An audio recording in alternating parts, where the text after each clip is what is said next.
Ladies and gentlemen, distinguished guests, respected judges, teachers, and our talented contestants from all across the state. A very good morning and a warm welcome to the Kedah State Level Impromptu Speech Competition, MAXI 2026, organized by the Ministry of Education. My name is Janessa Pereira and my partner, I'm Kirvashini Sivasubramaniam, and will be your Master of Ceremony for today's event. We are gathered here today to witness the brightest and sharpest young minds showcase their quick thinking, eloquence, and public speaking skills under pressure. We are thrilled to host this prestigious state-level final. It's time to welcome our VIPs today. Puan Hasliani binti Muhammad Hasai, Ketua Penolong Pengarah Pembelajaran menjalankan tugas PKKP Bahasa, JPN Officer, PPD Officer, Teachers in Charge, Form 6 teachers and all Form 6 students. Before further ado, let us invite Mr. Shahril from SMK Pendang for the Dua recital.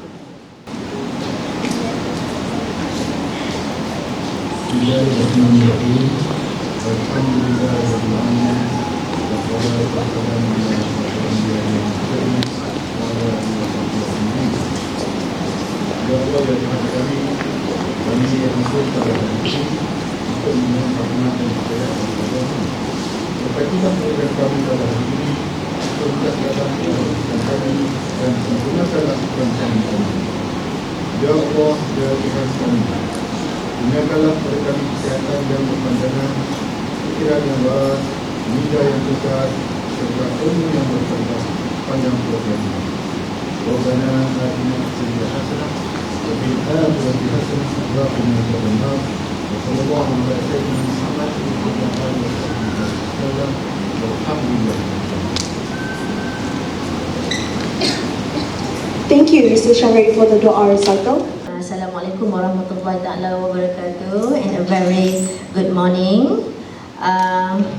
Thank you to the lovely those MCs from SMKK Johari. Okay, thank you for your participation. Alright, okay.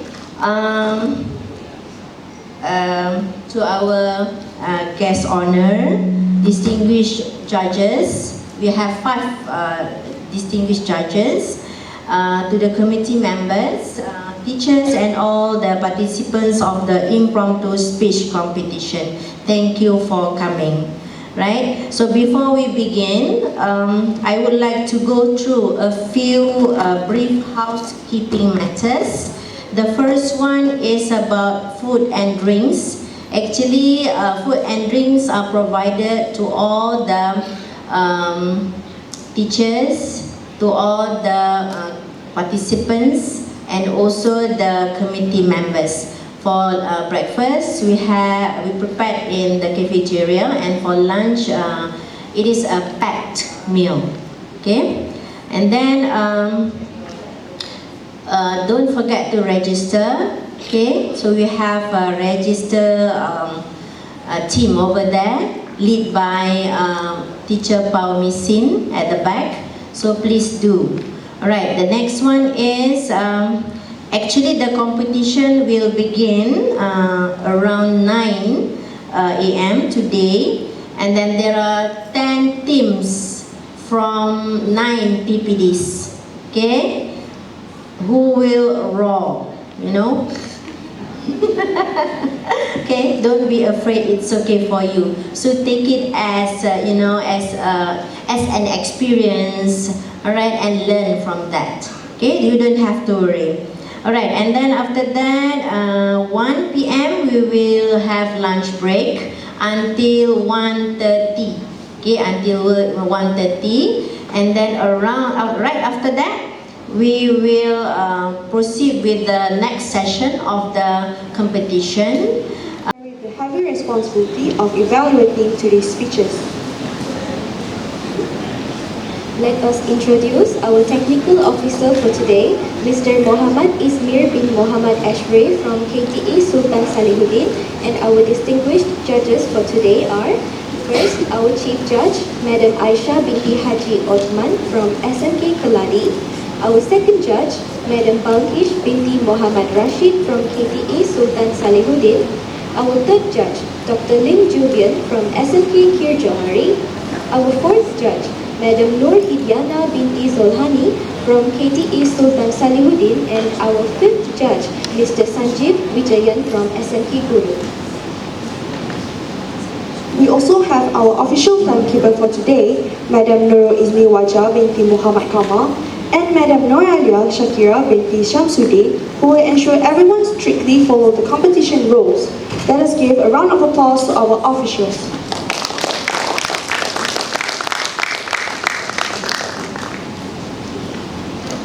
Now, let me quickly brief the contestants and the audience on the rules of the impromptu speech competition. There are 3 or 4 members in a group, and the time allocation is 25 minutes for each group. Each group will draw a random topic. They will be given exactly 5 minutes. The speech duration is, for each group, is only 15 minutes. The Q&A session is 5 minutes.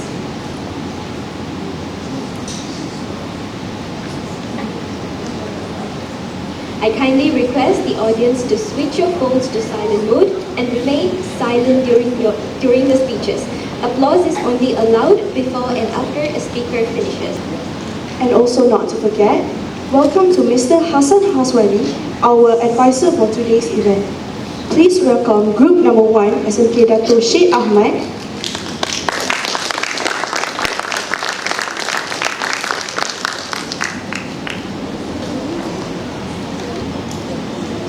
Good morning, everyone.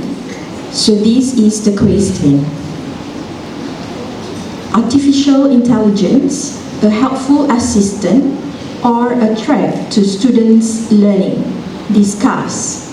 I repeat, artificial intelligence, a helpful assistant or a threat to students' learning? Discuss.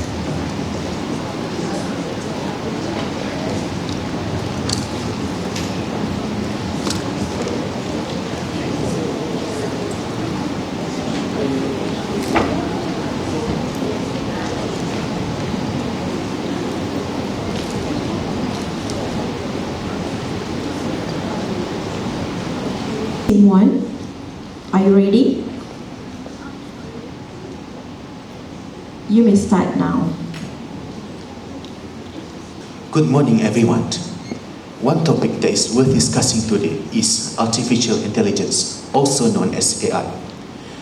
Is it a helpful assistant or a threat to students' learning? Okay. Before we get to my point, let me give you the background of artificial intelligence, or known as the AI. Artificial intelligence is a software or a tool that was created all the way back in the 1950s by a wise man named Alan Turing. It is a software or a tool that is designed to help and assist humans with their daily task, which means it was made to make every single task of humans easier, faster, and quicker. Okay. Now let's get to my point. Is artificial intelligence, also known as AI, is a threat or a learning or a helpful assistant to students' learning? First of all, AI is actually helpful in some of its way. AI can help students to find information without ever needing to flip to the books, because in this modern era, AI was designed to help education easier. This is not 1990s where AI is still unpopular and unknown. It's very tedious to flip to the books, because not only it would take longer to find the information, but we might not even find the information that we needed for our homework, for our reports, and also for our presentation. AI prevents these problems because it will track down and search with other engines like Google's and other engines like Yahoo or Firefox. Okay. It will find more information from there. Other than that, it can also aid us with our reports. We all know that as a Form 6 student myself, I have many reports that has to be done this year. We have pengajian we have geography. Without these AI assistant tools, it will be tedious and will take longer for us to complete this task. Because of this smart invention, we only have to spend less time gathering information by just opening those AI tool assistants like ChatGPT, Gemini, or Google. We just type in the comments on the information that we want for it to display, and in just a snap of a finger, it will give us all of those informations. Other than that, other than finding information, AI can also help us with reports by creating the visuals. For example, in our reports, we must have visuals like graphics, like graphs, or even timetables. Without the invention of AI, we must do it from ourselves, like using those software like Paint, and maybe even any other tools that relates to this. By using AI, we can just put in all the information that we have gathered from our searching, from our reports, and from our adventures going all around to find all of those information that we required for our reports. And just by putting all of this information, AI can help us to create the timetable and the graph that we needed to put in our reports. This saves a lot of time and will cause less stress, because we know to make it from our own, from the scratch. It will be tedious because not all of us know how to make it because not all of us know how to make it on our own.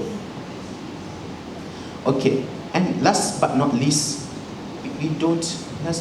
AI is a revolutionary tool that helps students in any other way.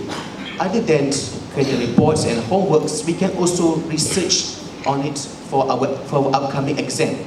We all know our exam is very frequent. And by using AI, we can find information faster. With that, I end my speech. Thank you.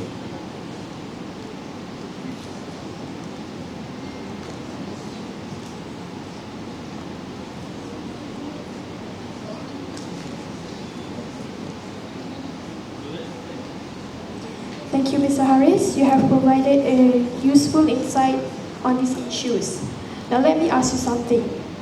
How many of us as a student use AI in learning? I bet most of us students would use AI to find some information because it's faster. Just like Mr. Harris highlighted that most of Form 6 students use AI to help with the coursework. Actually, as a Form 6 student, this is actually my first time using a laptop. I've never used a laptop before. So I decided to ask AI to help me, to teach me how to use laptop, such as how to use Word, or even how to design my own poster using Canva. I would rather to use AI. Moving on to my point. I think by using AI, it's a helpful assistant for student learning because it reduces time consumption. Now let me ask you, how many of us would rather to go to the library, find some book just to find some information? It would take a lot of time, isn't it? Especially what if the library is far from our home? So it will be harder for us to find some information. So by using AI, we can reduce time consumption to find some information. I do think that AI will help us to find information faster, especially in class. During time in class, for one subject, it only take 1 hour and 30 minutes. What if you use the 30 minutes just to go to the library and find some information? it will increase the time consumption, and I do think that by using AI, it's very helpful to reduce time consumption for a student.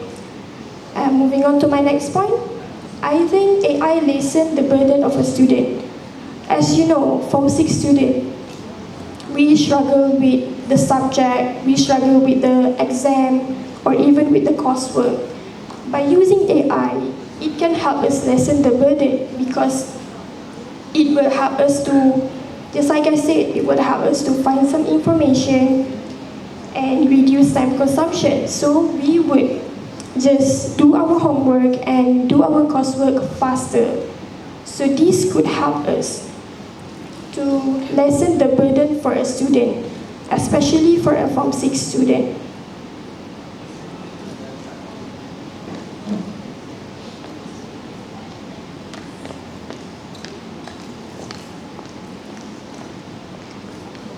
And I do think that AI is not a threat for a student.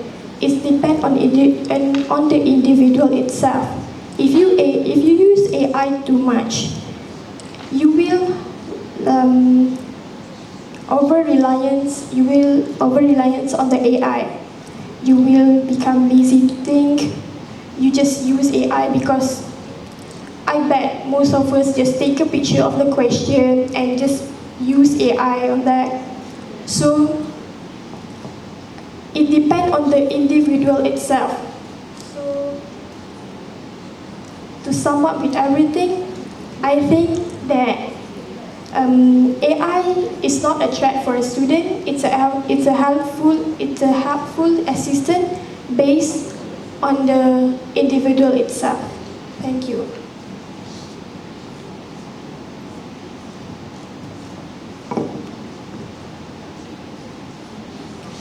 Thank you, Mr. Harit and Ms. Christina. You have offered valuable perspective. If you are given a choice to use AI or actually you are doing your work on your own, of course, you would use AI to lessen your burden. So I do agree with both of my fellow panelists' idea to some certain extent, because as highlighted by Ms. Christina, actually the pros and cons of using AI actually depends on ourselves. And that's why I believe that AI is actually a double-edged sword, because it has both advantages and disadvantages. We often say that AI will actually make us heavily rely on it, but actually, does AI force us to depend on it? Does AI actually promotes plagiarism? Because recently, in America, medical students, when he is completing his thesis, it was flagged as a plagiarism. But actually, he spent his whole summer completing the thesis. So it is unfair to say that AI is actually a threat to students' learning, because it depends on the individual itself. Indeed, yes. Look around, look in front of you. Look at the poster. Is it actually AI generated? Maybe. Some of you would say that this is AI generated, but maybe it's actually just for a reference. Maybe we have the one who's creating the poster actually have improvised the poster itself. Okay. If AI has existed during the 1950s, why has it become a major nationwide concern now? The answer is because AI is developing tremendously. Without the users are not prepared for the use of AI, because they don't have the knowledge, the awareness on how to use AI ethically. because back then AI is actually just associated with researchers or even specialized organizations for the research purposes only. But now AI is accessible for everyone who have gadgets, phones, or anything, everywhere. You all use AI, right? Okay, so apart from that, AI, let's say if a student use AI to ask for information, maybe they just use it for reference, or maybe they would just simply prompt the sentence and then get the information without actually understanding without understanding the points of it. So the outcomes may differ because it depends on how we use it. We have to set our boundaries. We cannot truly depend on AI. Okay. Moving on. The excessive usage of AI can hinder cognitive development of students because we need to pressure ourselves, because if we did not think deeper, we did not brainstorm the ideas, we did not analyze, we did not verify the validity of the information that we have received, then it would be pointless. So we need to use AI wisely and be mindful in using AI. As the saying goes, too much of a good thing is a bad thing. So everything need to be in moderation, need to be used in moderation. In conclusion, as a students, we need to be wise. We need to be mindful in using AI, because AI should serve humanity, not control humanity. Thank you.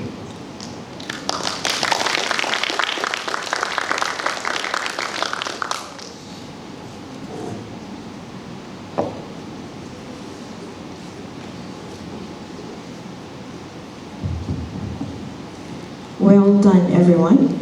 Now this is the question.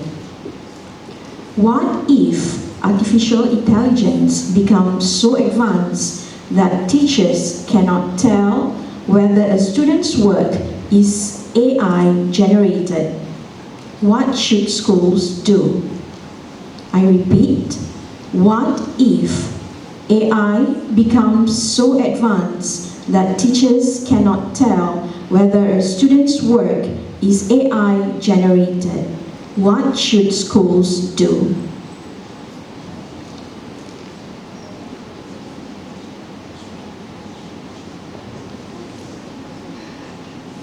From my standpoint, I think that the school, we cannot really reject the use of AI just because of the disadvantages. So I think that the school need to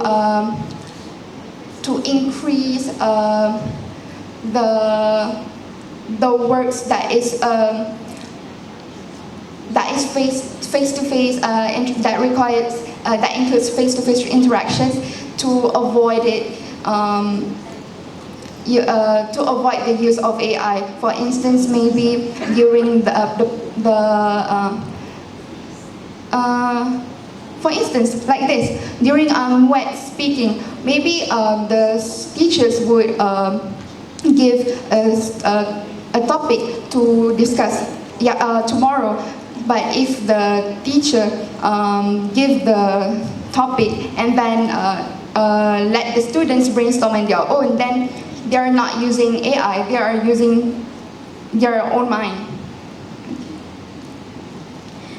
In my opinion, I think that the teacher should ask some of the students to do an exam. Obviously, during an exam, you cannot use AI. So there are some cases that when this student doing the homework, the answer look perfectly smart, but during the exam, the answer would be not the same as the thing that he do in the homework. By this way, maybe the teacher would know if the student actually use AI to completed their homework. So by doing an exam, I think the teacher can detect some of the students use AI or not by doing their homework. Okay, in my point of view, a way for teachers to bust this is they must interrogate their students. This is because sometimes when the students want to write an essay or a report, for example, they tend to use AI because they are too lazy to make it themselves. We all can relate to this because I used to do it. Okay, but the way that in this case, the teachers themselves need to be smart. Ask them to rewrite the entire essay. If their answers cannot match what they have submitted before, it's a red flag that they have used the AI to make their essay. Which means in this case, the teacher themselves need to be smart to bust this problem. Okay, that's all from us. Thank you.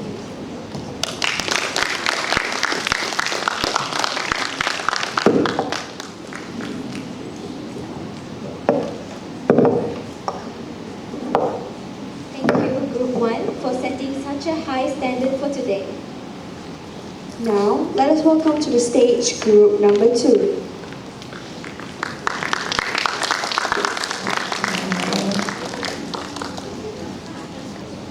Okay, this is the question.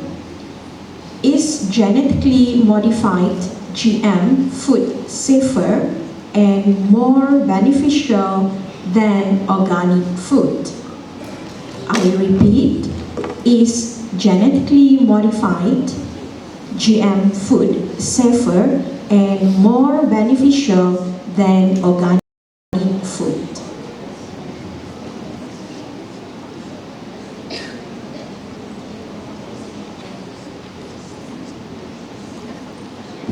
Are you ready to prepare? Okay, you may start now. Assalamualaikum and a very good morning. I bid to the esteemed judges, accurate timekeeper, my fellow panelists, ladies and gentlemen, members of the floor. We are gathered here. Hello. We are gathered here today to discuss an interesting topic, which is genetically modified food safer and more beneficial than organic foods?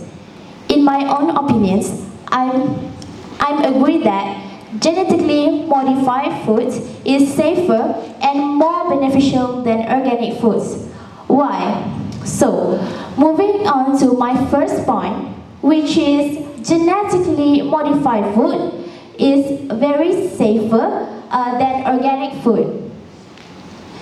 As we all know, genetically modified food will last longer because they are safer, and the way that they wrap the food is better than the organic foods, because as we all know, genetically modified food will always has a better in the way that they prepare the ingredients and how the process went, from how they cook it and from how to they package the food itself. So the food will eventually last longer than organic food, which is they are hardly to be. I'm sorry. They are last longer than the organic foods. So moving on to my second point, which is genetically modified food are pest resistance.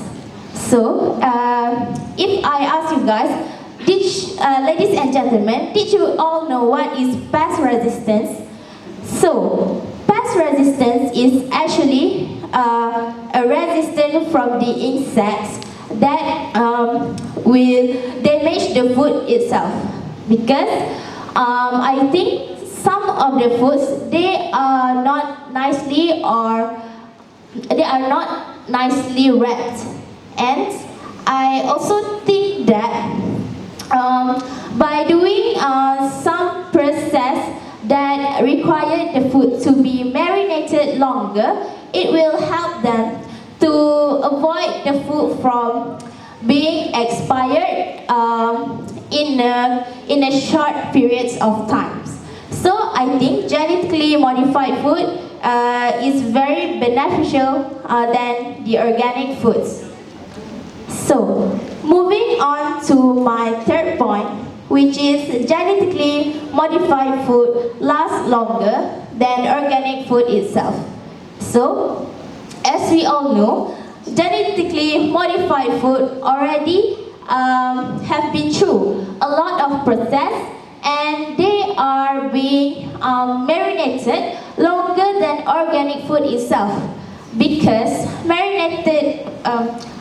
because organic food itself, they doesn't really concern about how they wrap it, how the process are doing. They just do it in a traditional way, which is they took it originally from any plants or anything, then they will process it to be a food itself. So I think this way, genetically modified food is very safer than the organic food itself. So moving on to my last point, which is increased productivity. So as we all know, genetically modified food lasts longer than the organic foods. So by this, we can increase the productivity of the food itself, because we doesn't need to concern, or we doesn't need to worry about the food being expired in a short period of time. So by this, we can kept on making more food product, and eventually will increase our productivity of food itself, and also beneficial not to only the society but also the country itself. I think that's all from me. I now handed the floor to the next panelist. Thank you. Thank you, panelist 1, for your argumentative speech just now. I believe you have good points, good elaborations, and valid examples. But today here I am to affirm my stance on today's statement, which is I don't totally agree. Genetically modified food safer and more beneficial than organic food. I think it is okay to disagree because it's a democracy, right? So, first and foremost, genetically modified food saver, genetically modified food will cause mutation. So let's be real. Do you guys know what the scientist or the developer put on the food or in the food? We doesn't know, right? So I think it will cause a lot of disease such as diabetes, mental health disease such as bipolar, schizophrenia, and so on. And I think when they put chemical substance on the food, they will actually change the genuine taste of food or the benefit of the food itself. So let's see our old generation. They are not dependent on genetically modified food, right? But they manage to live longer and prevent and also avoid some disease like I mentioned before, such as diabetes and so on. And this is proven that genetically modified will lead us to mutation. Moving on to my second point, genetically modified food will cost a lot of money. We know that our country and worldwide as a whole are facing an obstacle and challenges in this globalization era. And we know that we need to keep our money and we need to save our money to spend on the other aspects such as education, transportation, and also ecotourism. I think we should not invest on something that are not really proven. Scientists can't ensure that this project or this genetically modified food will give a best answer for our young generation or today's generation. And I think it will be so not good if the government spend a lot of money in a thing or project that are not proven wisely. Moving on to my last point, which is public trust. Government should gain and attract their citizens in order to believe in what they produce.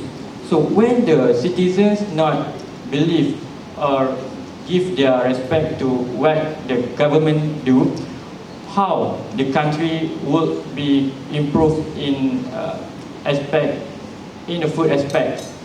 And actually, I do not agree that genetically modified food are safer and more beneficial than organic food.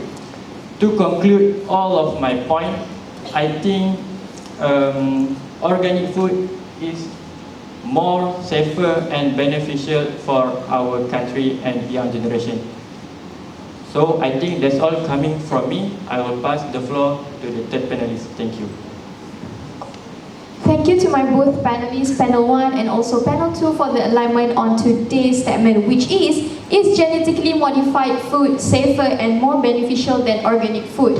But before that, Assalamualaikum, I'm Umara as the panelist 3, and the reason why I'm here is I would love to synthesize all the points that has been given by my fellow panel, which is panel 1 and also panel 2, because on today's statement, it seems there are two perspectives for on today's statement, which is panel 1 seems to be agree that genetically modified food is safer and more beneficial than organic food, while panel 2 seems to be disagree with today's statement because he believes that organic food is more beneficial and safer to consume by we human. So start off strong with our first panel, panel 1, which is just like I mentioned, she totally agree with today's statement, which is we should do genetically modified food because it is safer and more beneficial. Seems to her first point, which is she talked about food security. When we do genetically modified food, what can we produce is we can make our food security in our country last longer. I believe this point really relevant with what happened if our country face any natural disaster or unexpected pandemic. So what will happen to our food?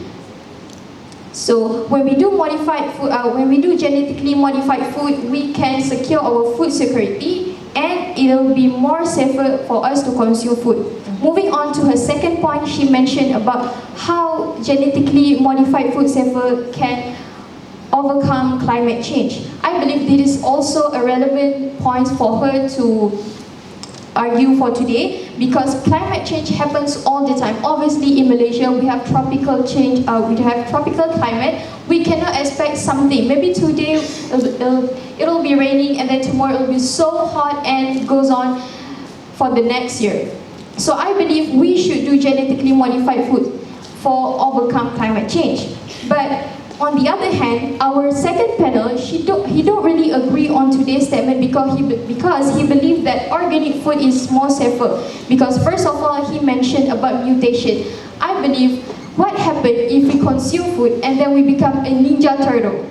I believe we don't want to become a ninja turtle. So I believe that his point on concern that mutation, it is quite relevant because the food, we don't know what we consume in that food that has been changed their genetic. So, and then moving on to her second, moving on to the second panel point, which is public trust. I believe that we as a citizen in the country, we always make sure that everything that we consume is really safe and does not contain any harmful chemical substance.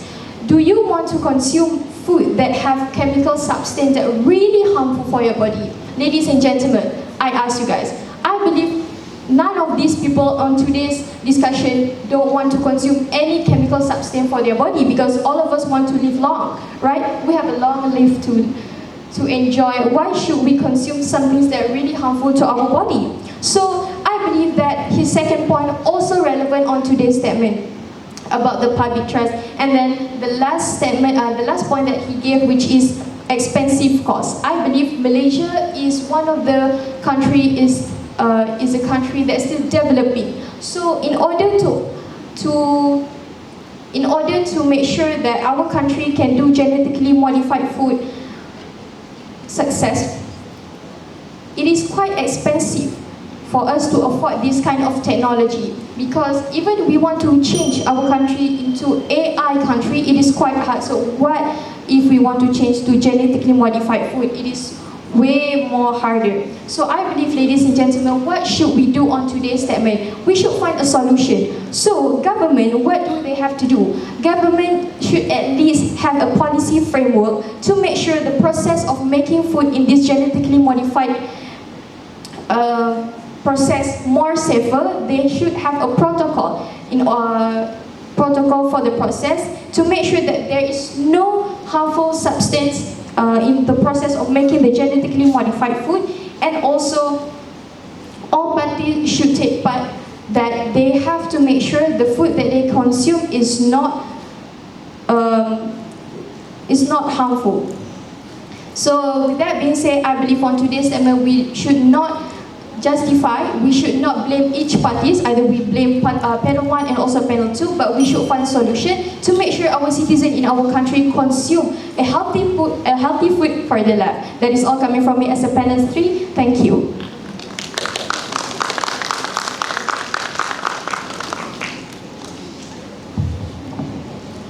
Good job, everyone. Okay, so the questions: should governments encourage the production and consumption of GM food to address food shortages? I repeat, should governments encourage the production and consumption of GM food to address food shortages?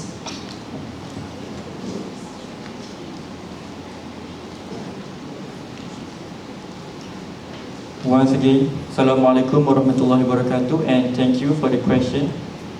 And again, I think I do not agree that government should encourage the consumption of genetically modified in order to prevent shortage of food, because I think we still have a lot of supplies, and we don't even need to worry about we will run out of stock or we do not have food in the future, because I think we have a lot of supply from the other countries such as Vietnam, Thailand, and also India. And last but not least, I think genetically modified, once again, it is not good for our youth generation, because it can cause a lot of disease and something that we don't want in the future.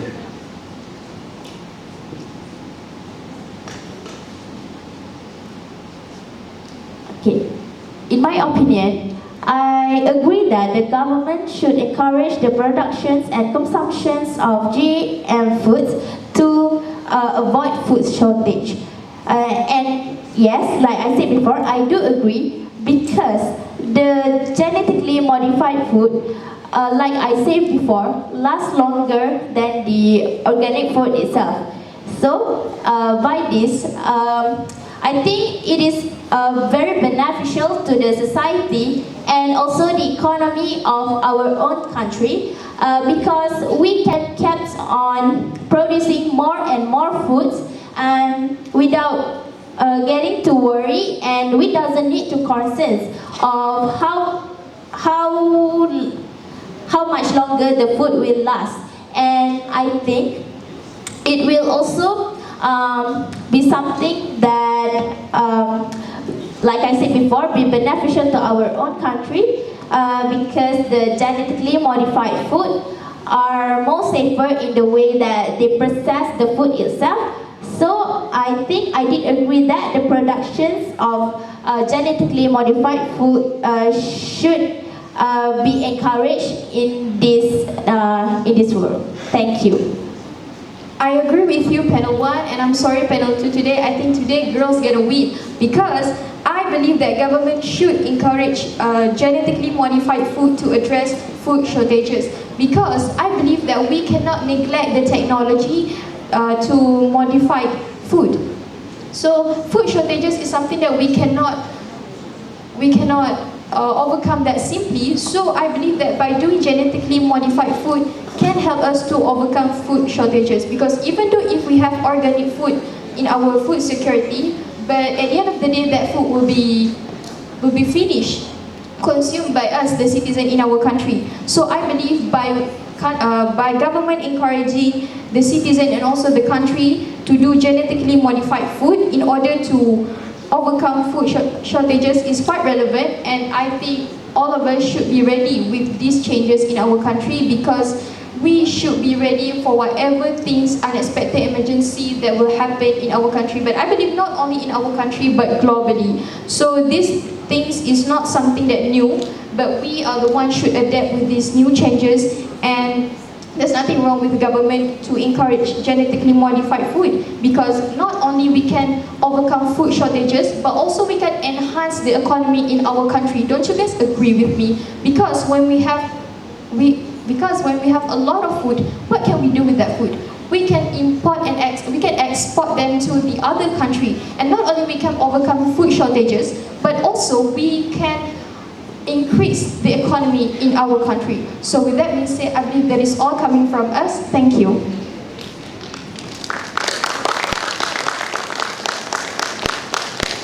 An excellent delivery, Group 2. Thank you. Up next, please put your hands together for group number 3.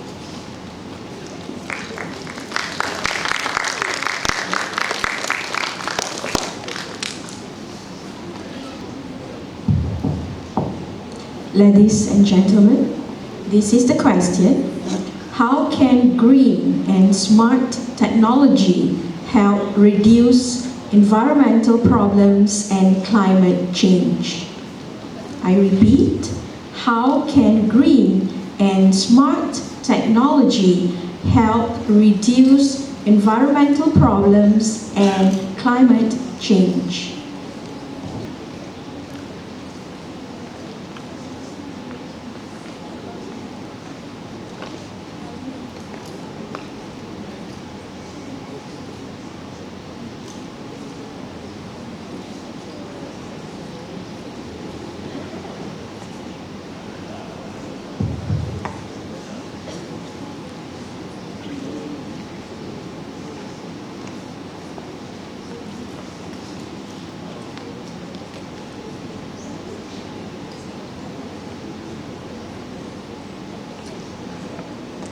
Good morning to everyone in this hall, and give me a chance to talk and to give a speech about smart technology help reduce environmental problem and climate change.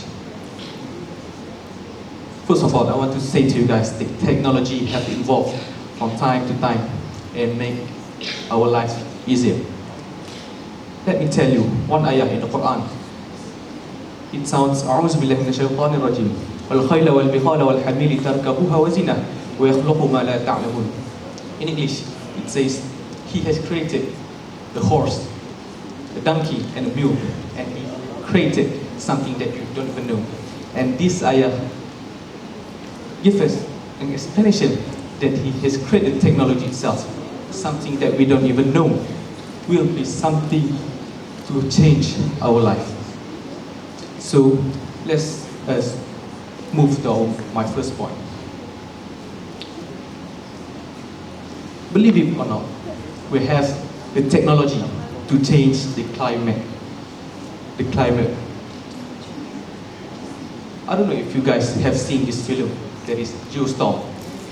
It shows us that they have one technology from the space when, if that city had a flood or even a hurricane, they shoot something from the space, and when it hit the city itself, and the climate change and make their life better. After that, smart technology or green technology in our home, I believe some of us have a humidifier in our room or in our, even in our toilet, I believe. What the function of the humidifier? First of all, it changes the bad air quality to the good one. So if the home had a kid, so the kid can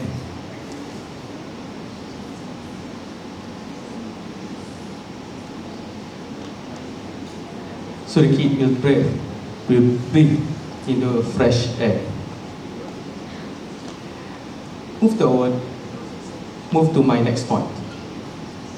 One of the spark technology that reduce the environmental problems, they replace the tree and they using a big aquarium and they put an alga in it. One fun fact, the oxygen was created by tree. It's not that much, it's only 30%. And majority of the oxygen is created by a plankton.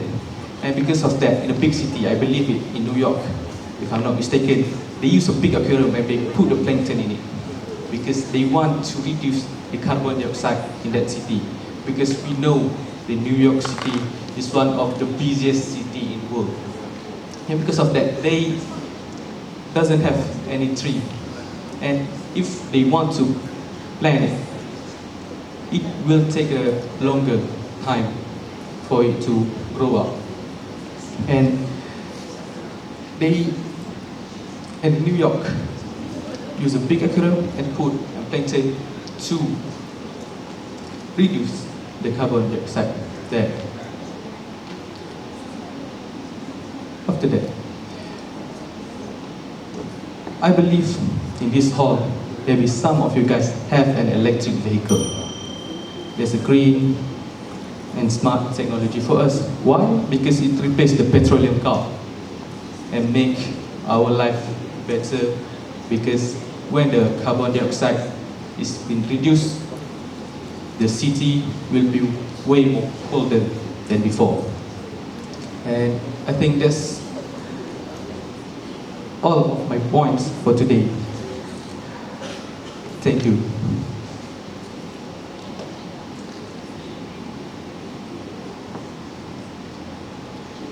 Hi and good morning everyone, to the chief judges, my friends, and also the teachers.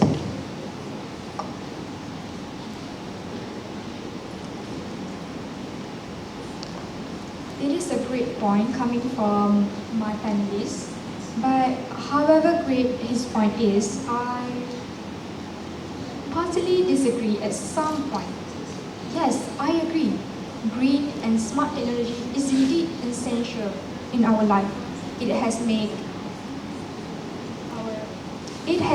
our life give more better quality and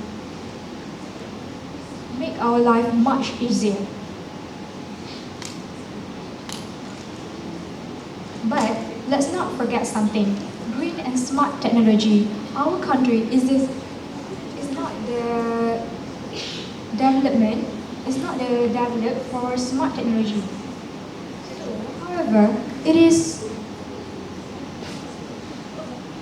However, green and smart technology can help to improve our life. We don't forget it's also come with a sacrifice, which is we need more money to get green and smart technology.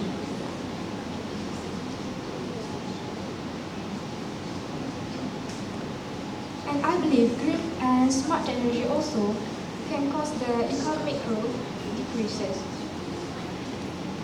Yes, I agree, it is indeed essential to people's daily life. However, we must not forget that our economic growth is also must increases. From my perspective, instead of we depend too much on the green and smart technology, why don't we improve our environment ourselves? After all, it is our fault, right, that cause the deforestation, flood, congestion, pollution, and also earthquake. We are the one who make this earth sick. So instead of focus on getting a green and smart technology with a 5-star rate, why don't we focus on building our nature again?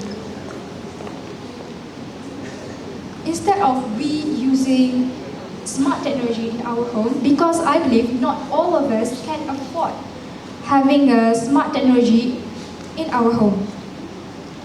Instead of depend too much on smart technology, why don't we use the traditional way? We go out and get a better air.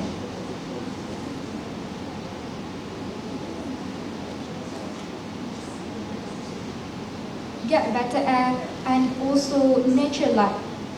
Not only that don't cost you anything, but it also improve your healthy lifestyle. I believe some technology has caused kind of disease if we use that too much. Let me give you a better clear example. So, if we every day we use a aircon in our home, yes, it is indeed give us comfortable. But let's not forget, our electricity bills is also increased, and it also give impact to our lifestyle. Moreover, if our country become a green and smart technology country, I think it's good. But don't forget something, cost of living also increases. Not all of us is rich, and not all of us can afford a rich lifestyle like get an aircon in your room, a humidifier to get a clean air in your living room. The cost of living not only can it increase our. No, thank you for the judges.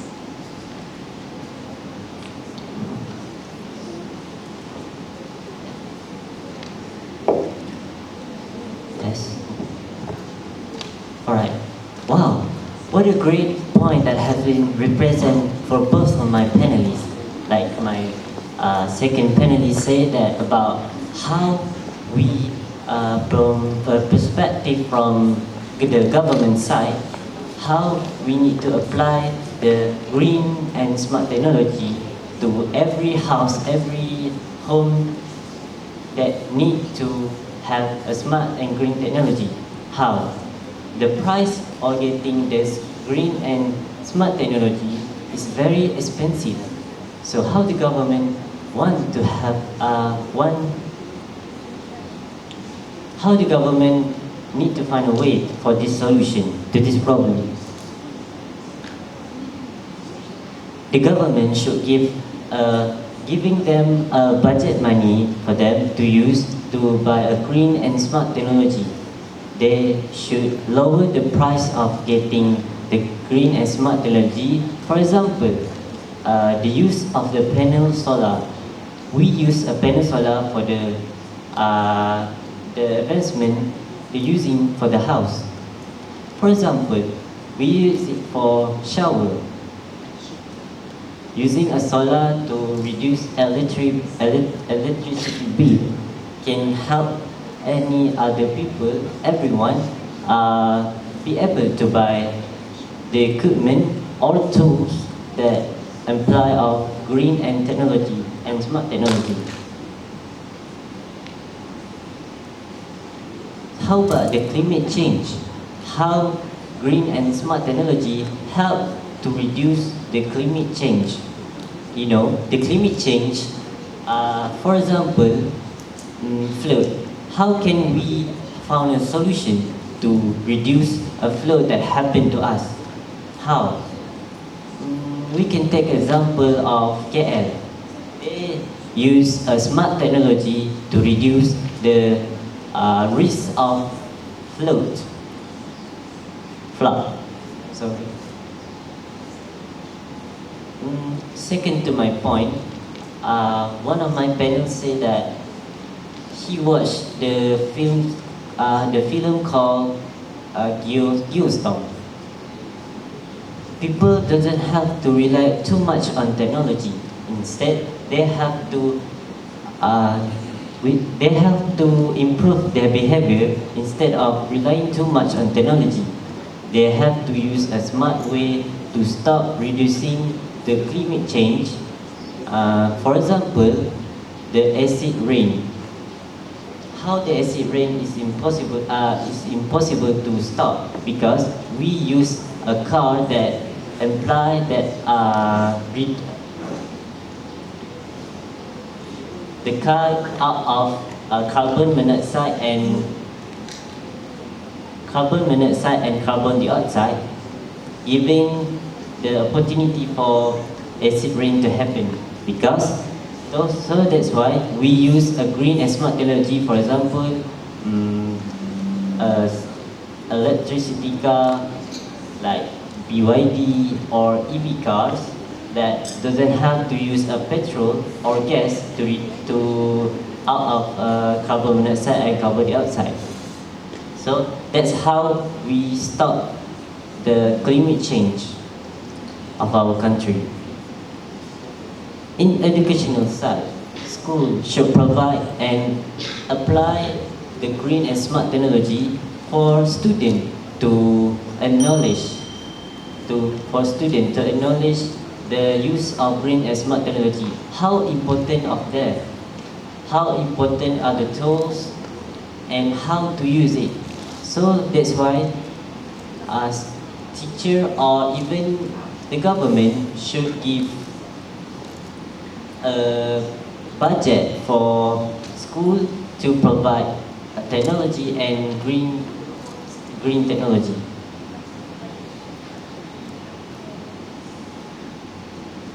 Moreover, the use of media social to spread awareness and knowledge about green and smart technology also is a very needed. We use media social like TikTok, Shopee, and Instagram.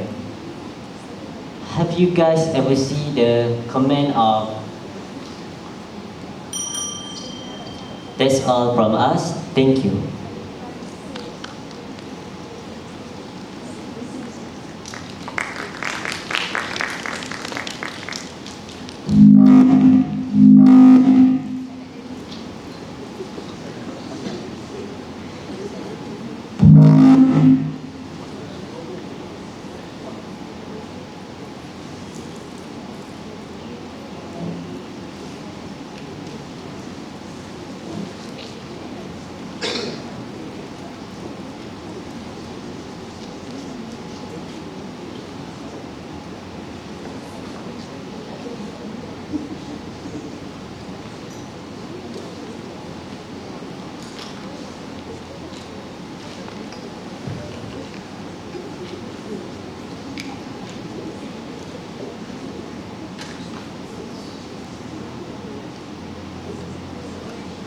Testing. Well done, everyone. Now this is the question. Should governments invest more in green and smart technologies to create a sustainable future? I repeat, should governments invest more in green and smart technologies to create a sustainable future?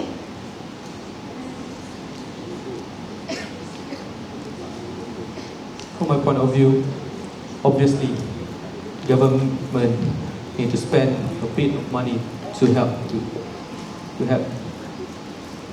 us to get a better future. Just like how I said before this. For example, in the US itself, the government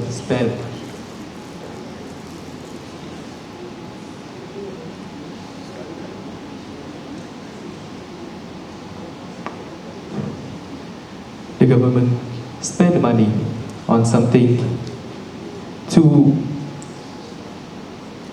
help reduce the carbon dioxide in that city. For example, in New York, like I said before this, they replaced the tree with an aquarium full of the plankton to help to reduce the carbon dioxide, because if we only rely on the tree itself, the city still will be polluted by carbon dioxide.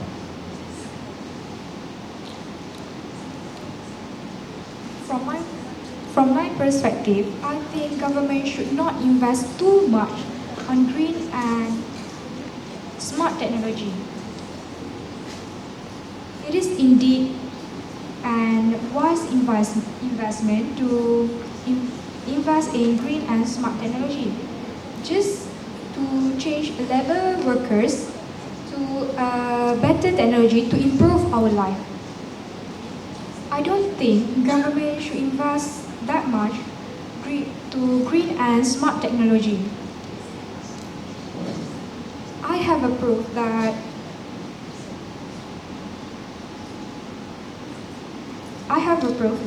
not only government do not need to spend that much on the green and smart technology. There are better ways to sustain our green nature.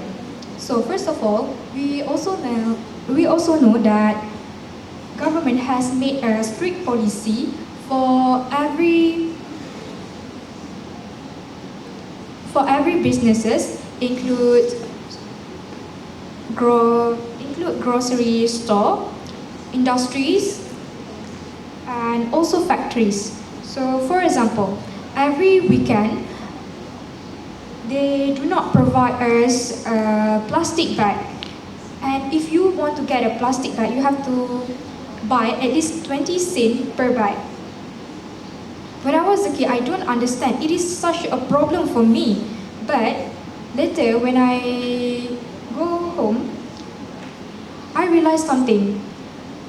It reduced the use of plastic bags, because we just use what we have at home, like biodegradable bag and even a paper bag to go when we go out. But right now, I believe that some companies has made a stricter policy, which is they do not give anymore a plastic bag to every customer. So I think that is the wise decision to make, instead of we spend too much on a green and smart technology. I agree with my second panelist point, because even if the government invests too much for the green and smart technology, it's will be even worse if the people behavior doesn't change. They need to be improve their mindset of using technology. All people will say that technology is not necessary to use. They don't. The old generation doesn't have to. They have to open mind themselves to think of the use of technology. Even if we invest too much, we cannot change how the people think of. Thank you. That's all from us.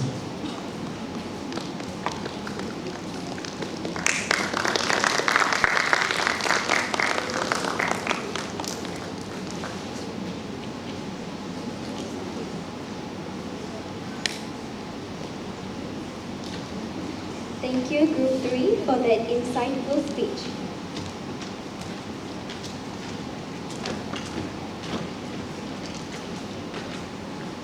Moving right along, let us welcome Group number 4. That's right. Okay, 1, 2, 3.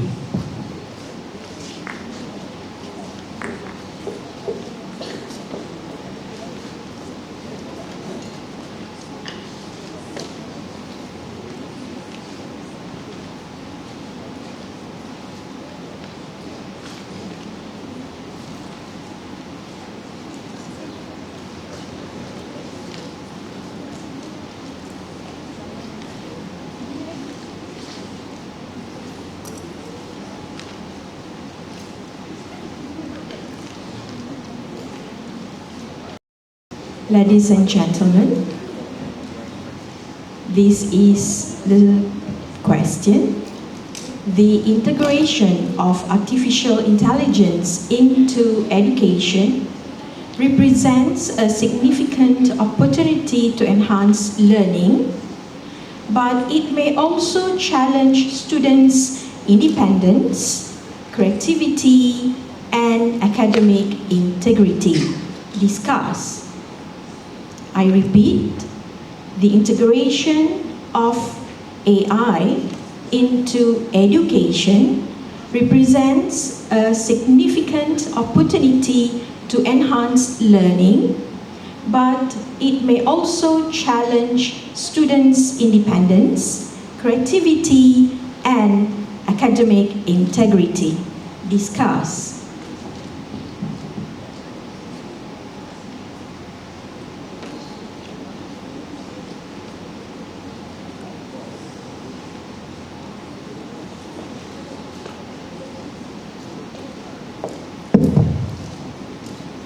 Assalamualaikum and a very good morning to the honorable judges and all the participants.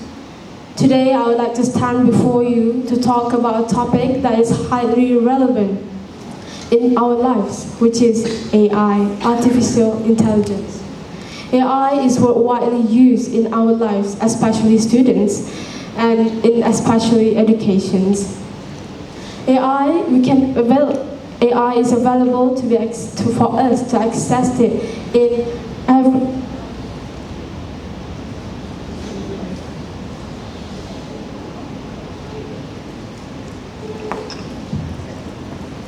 every technology available today. For example, smartphones, tablets, computers, and even laptop. So, for every assessment needed to be done, we can use anything available. For us, obviously, we use smartphone, which is compact for us to bring everywhere. But for the teachers, they may comfortably use laptops. And for us, for some people, even for education, they prefer to use computers, whatever suits us to be comfortable while learning session. Well, AI afford us to have opportunity to learn while being convenient to use for everyone for use, and it's very easy because it's just at the end of our fingertips. Every information, everything that we want to learn is just on the end of our fingertips. We can just, and everywhere, with the help of internet, we can just access it about information everywhere. However, there is a challenge about artificial intelligence, because artificial intelligence are too easy to use everywhere.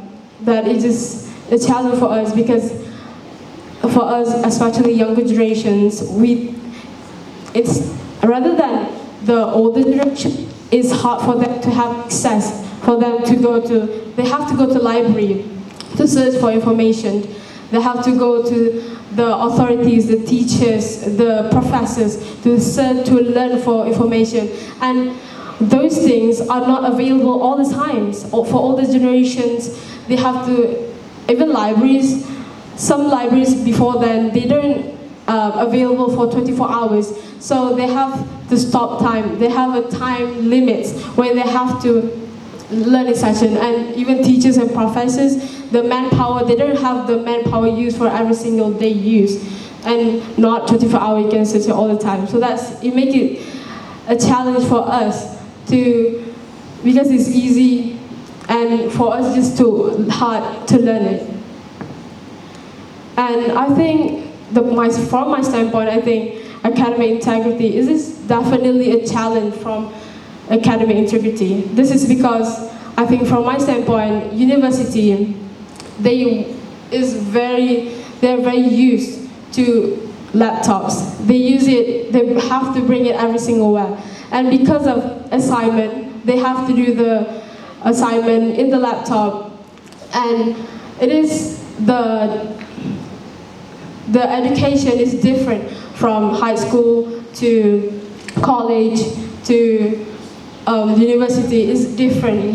And in university, they have to do assignment all the time with all the subjects. So it's easier for them to just have access to internet and use it worldwide. And even right now in social media, there's even a tips for them to hide, to use AI in their writings and in their learning process. They use AI in it and to help them to cover up from their professors to detect the AI in their assignment. So I think that is why it's a big challenge, because they don't have, it's definitely a challenge for them to have that academic integrity, because they will try anyway to make their study session easier rather than learn the hard way to really understand their learning session. In conclusion, I think after all, technologies has become so developed that everyone, with internet, we can just access it every single way. But students must use it to its full potential to have that, to gain new knowledge every single time. That's it for me. Thank you. Assalamualaikum and a very good morning to respected judges, teachers and fellow participants.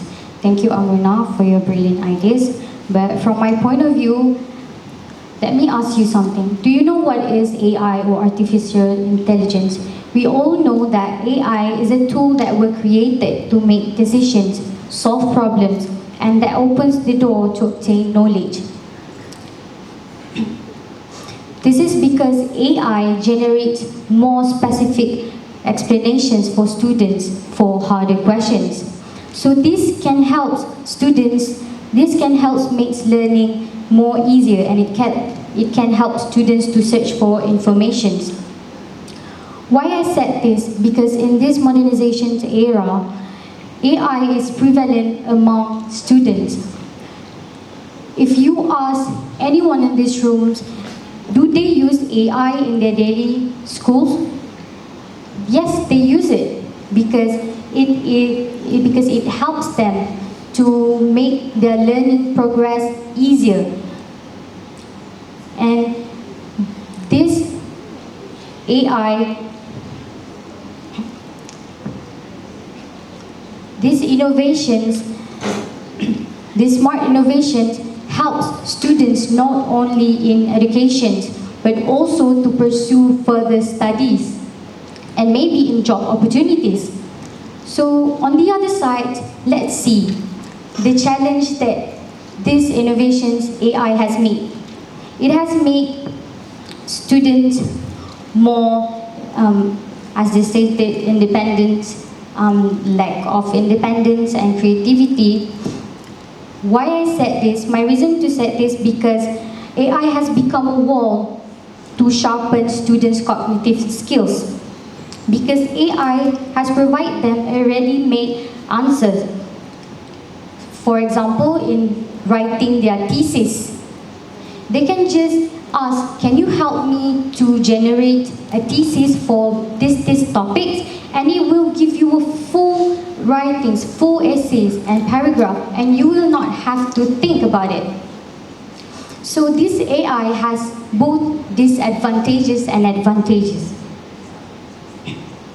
While students focus more on using AI to make their studies easy, I think it has made students lazy because lack of physical activities. They won't bother to ask their teachers anymore. They just have to ask, for example, in applications, ChatGPT and Gemini. And another example for this is software engineers students. They could use AI to generate information or to even innovate coding to make a systems. So how long will this AI be relevant in the future? Can AI Can AI empowering manpower in the future? If we see in a real life situations, let me give you an example. If I go into an interview and I have for my whole life I have been using AI to do my works and my tasks or my assignment, and I go to interview and the interviewer asks me that as a challenge questions, how can you solve this blah blah blah, and it will block me to brainstorming the question, and I will be stuck in the interview and I will not be hired by the employer, because employer looks for candidates who are able to solve problems. How can you work in a company if you cannot solve the problem? So in my conclusion, AI has both advantage and disadvantages for students in education. Thank you, that's all from me.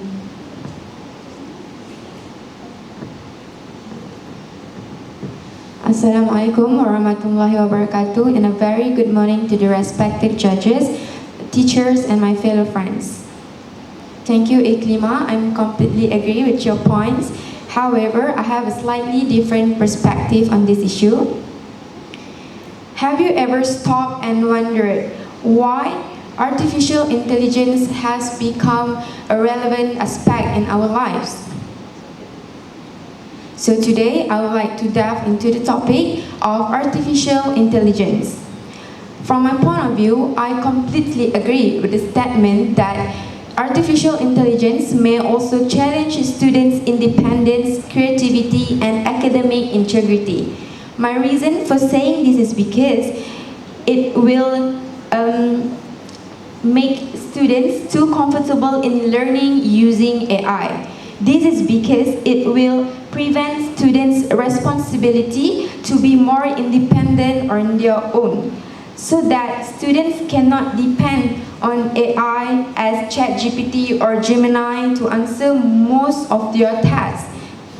Let me give you a specific example. For example, a university students need to study for an important examination, so that means they have to revise some of the topics. So they use AI like ChatGPT to generate a revision topics and practice question. But by depending too much on AI, it will create a student that too dependent on technology and not use their creativity, their ability to think critically. Furthermore, I want to add that by using too much AI, we will produce a student that doesn't even hesitate to compete. This is because they know that they will be not judged by an excellent results on their exams. For example, if a student just finished their high school and go for an interview for applying a job, and they will go there for interview with confidently, because they confidence that the employer will not judge them even by having a bad result in examination, because they know that by using AI, they can depend on the technology to answer the question, to think critically, and even to use AI to solve the problem.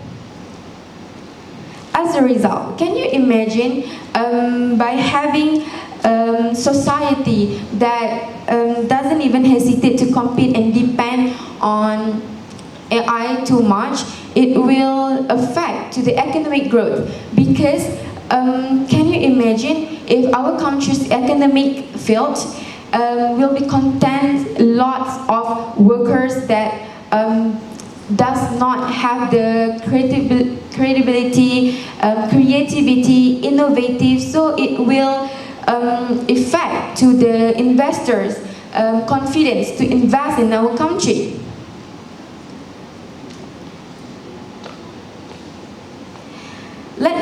give you a little reminder that the goal for AI is for create a student that more capable, not more dependent.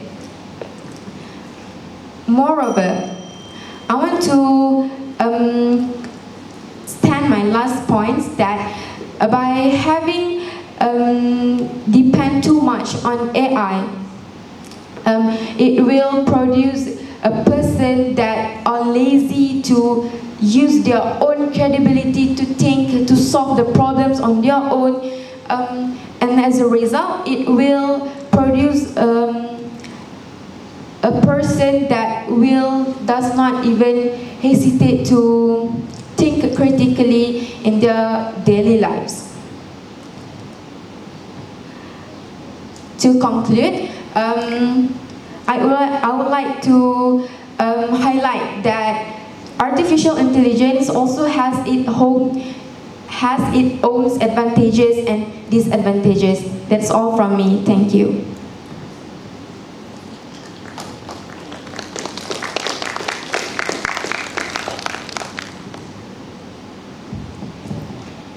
Great session, ladies. This is the question.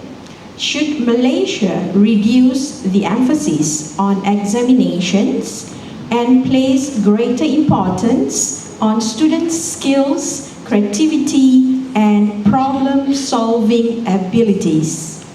I repeat, should Malaysia reduce the emphasis on examinations and place greater importance on students' skills, creativity, and problem-solving abilities?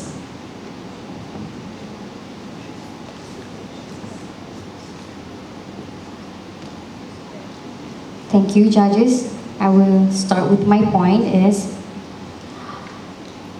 should Malaysia reduce the emphasis on examinations and place greater importance on students' skills, creativity, and problem-solving abilities? If we dive deeper into these questions, we can take two sides, but I am partially agree with this because I think that Malaysia could have both traits in this. They do not have to reduce the examinations to develop student skills because both education and skills are important and prominent to students' future. As what I said before, skills is very important, but it can be developed in our daily education. In a class, when teachers give you a mathematic equations, this at the same time help the students to enhance their critical thinking and solve problem skills. So we do not have to part this into two sides and take one side only. We can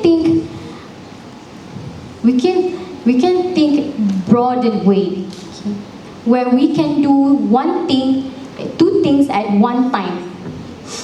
So to reduce the standardized examinations, I think it is irrelevant because exams provide students to have goals and provide students to be ready. So that's all from me. Well, I don't fully agree with you, panel 2. I think Malaysia should really place greater importance on students' skills, creativity, and problem-solving abilities. This is because not all students are great academic achievers, and not all of them would want to memorize textbooks all day, and not all of them are like all humans are just not made like that. They all are created to have some things that really close to them. Some of them are made good at fishing, some of them made good at tailoring, some of them are probably good at teaching. So I think by empathize more on students' skills, creativity, and problem-solving abilities, they can apply this in their lives instead of empathize on examination. Well, I do agree examination is important, but these skills are not just easy to learn. After you learn, after SPM, you can't just easily go to others to learn skills. You have to go out of your way, to search about skills, to learn about creativity, and to think more after that. While Malaysia can empathize more while they're in their youth, so that they can know exactly what they want after entering their adulthood.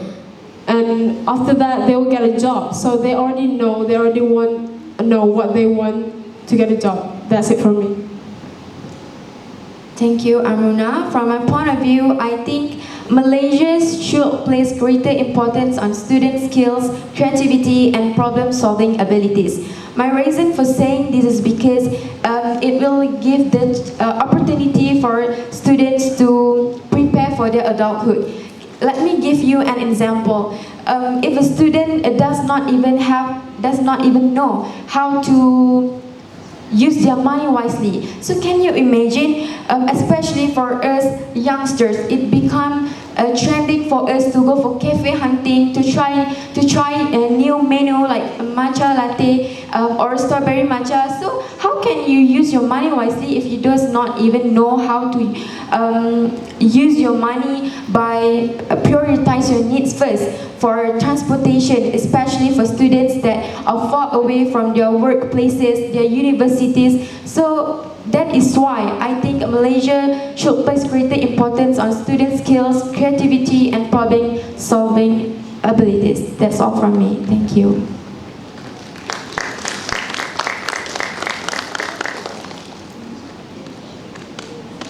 What a powerful performance. What a powerful performance from Group 4. Thank you.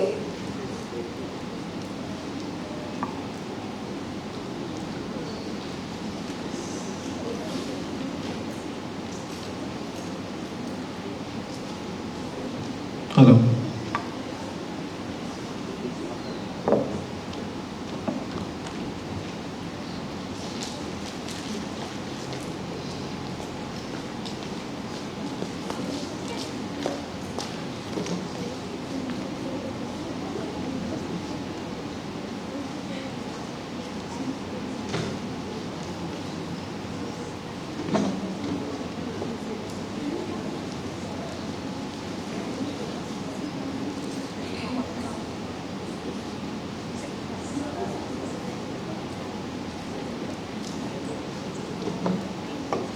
Test mic.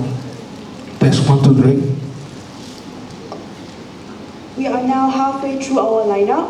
Please welcome group number 5.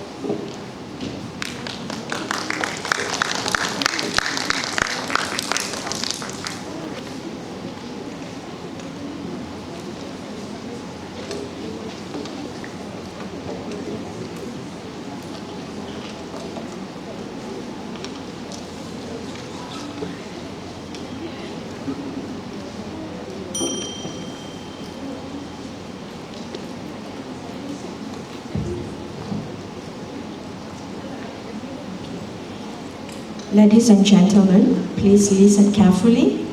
Young people are directly affected by educational policies, yet students may have limited opportunities to express their opinions about teaching, assessment, school activities, and learning environments. Discuss. I repeat, young people are directly affected by educational policies, yet students may have limited opportunities to express their opinions about teaching, assessment, school activities, and learning environments. Discuss.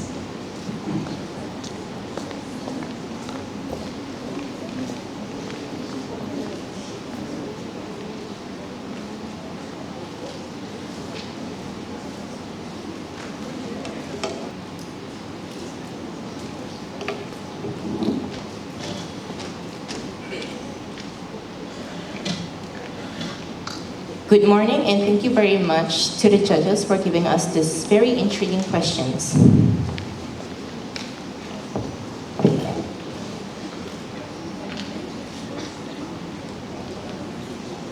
I will first begin my speech by talking. I will first begin my speech about the topic of young people that are directly affected by educational policies, yet students may have limited opportunities to express their opinions about teaching, assessment, school activities, and learning environments. Let's first talk about how in schools there are sets of rules and subjects that students are allowed to learn about and how they're able to learn about. Some students may have different ways of learning. And so,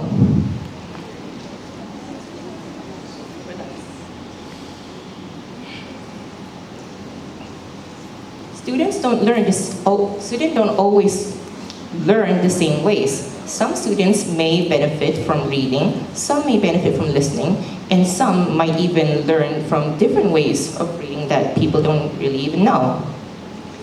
So,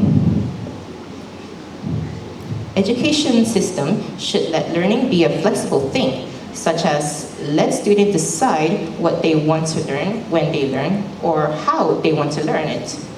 And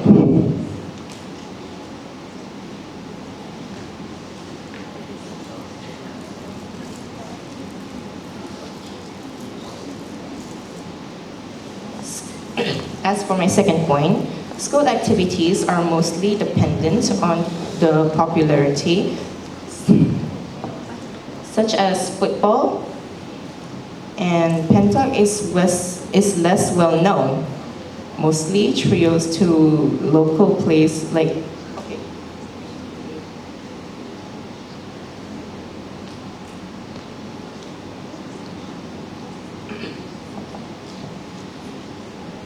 For example, you can do trips to the local place like the zoo, or trips outside of Malaysia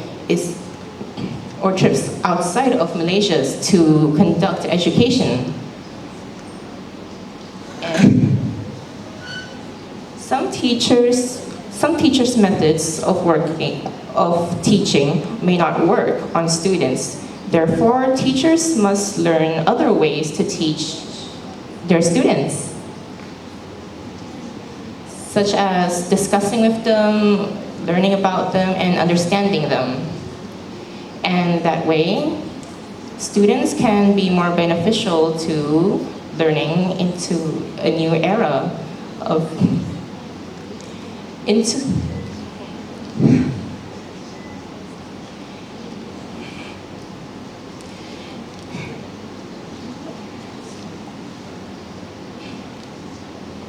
and then students may benefit from this, and therefore Malaysia may also become a more educated society and country.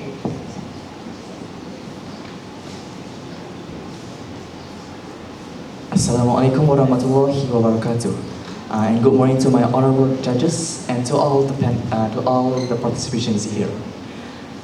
There was a good point from my panelist number one here, my friend. And now I would love to talk about the topic that we just got here.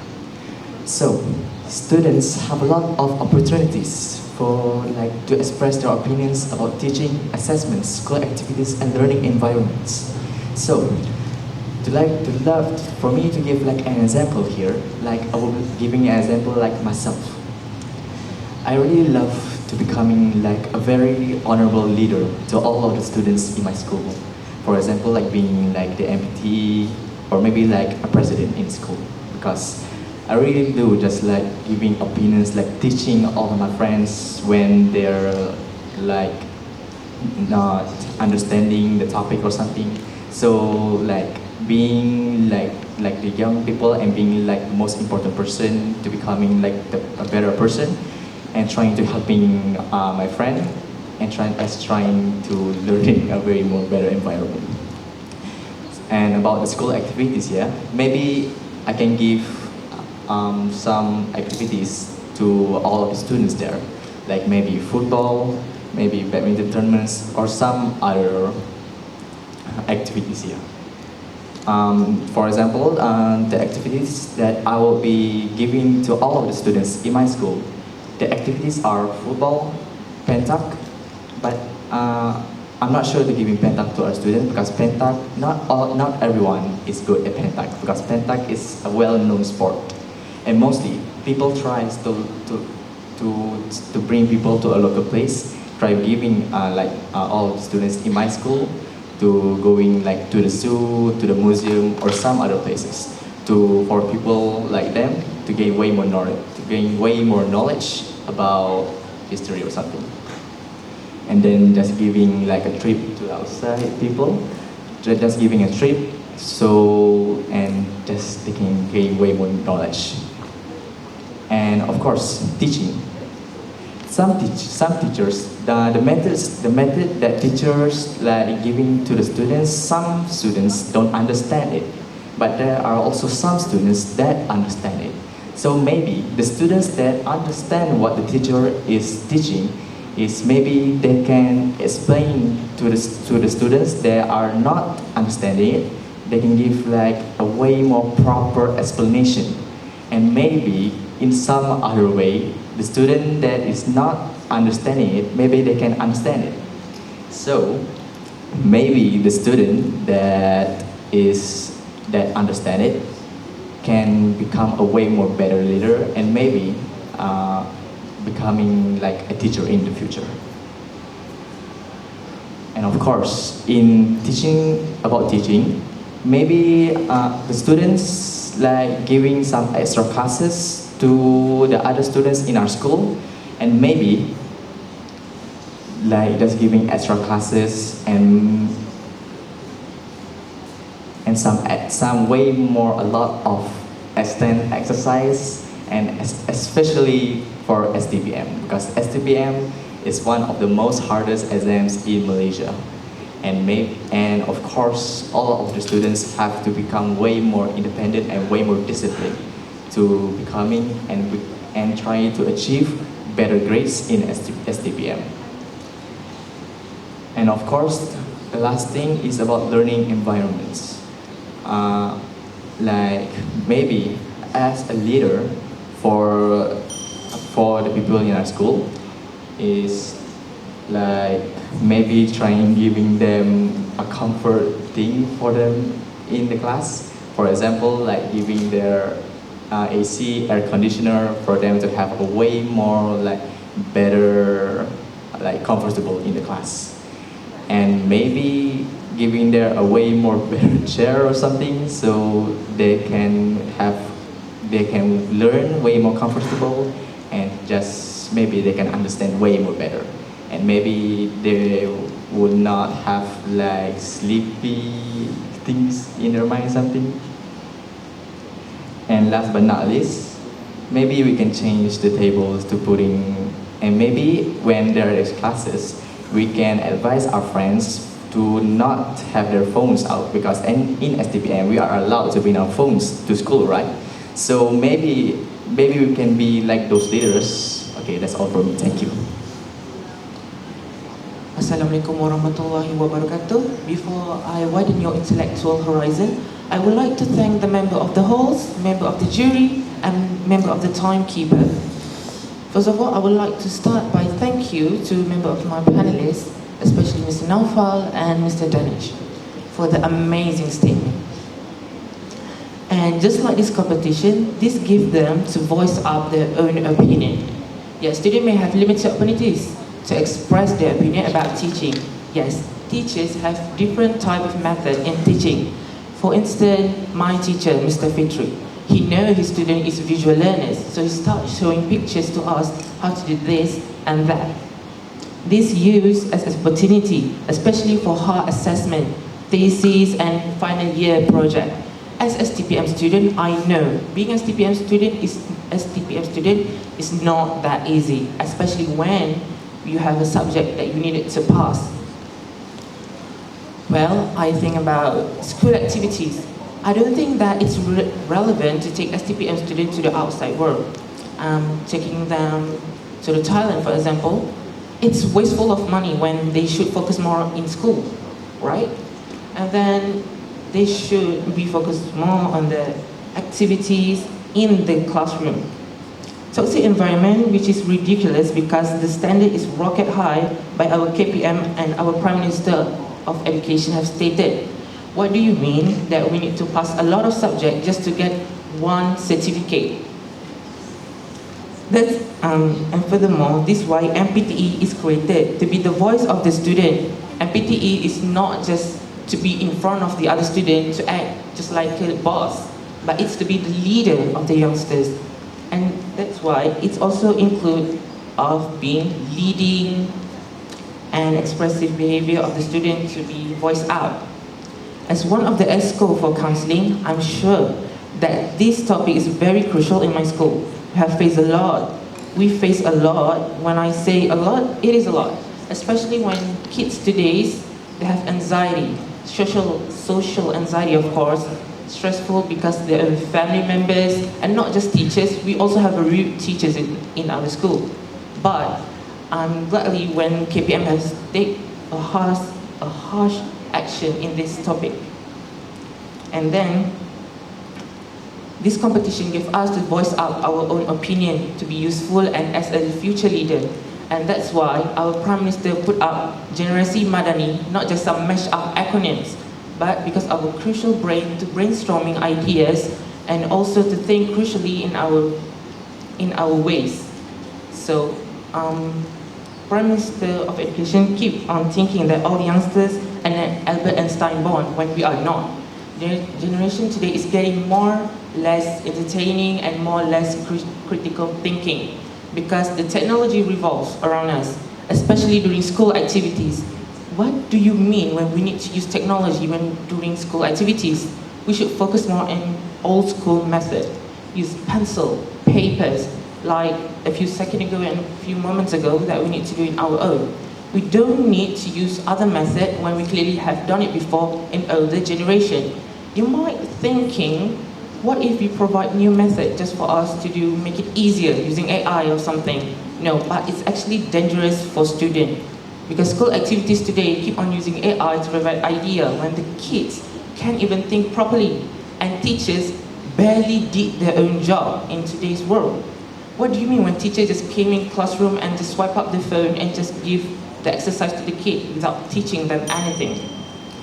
And without further ado, I would like to conclude that this topic is very crucial in Generasi Madani of 2026 because our Prime Minister of Education barely doing her job. And this is because our standard in STPM student has been ridiculously low when they kept on thinking STPM is not for great and smart students, but they are wrong.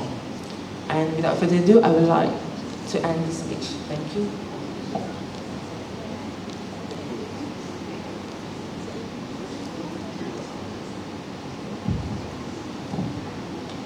Amazing job, everyone. Now, this is the impromptu question. Young people are the future of Malaysia, so should students have a greater voice in decisions concerning their education? I repeat, young people are the future of Malaysia, so should students have a greater voice in decisions concerning their education? Yes, younger generation can be future leadership. Let's take this as an example. I may be a student in today's, but what if I'm suddenly the principal? What if suddenly I'm the leader? Suddenly, what if I just say I'm the Prime Minister in the future? Yes, it can be manifest in today's world. It's not easy to be Prime Minister, I know all of that, but kids, we need to lead them. So in the future, they can lead one another. What if they don't even know how to lead one another just because the older generation is too prude about it? Sometimes as a student, I wonder and I ponder, what if my teachers just left us and doesn't even teach us anymore just because they take maternity leaves and leave the student wonder, what if we need to take this step to teach ourselves? So that's why some people might say our generation is much more rude when we're actually taking care of ourselves, when Gen Millennial barely doing its job. So that's all for me.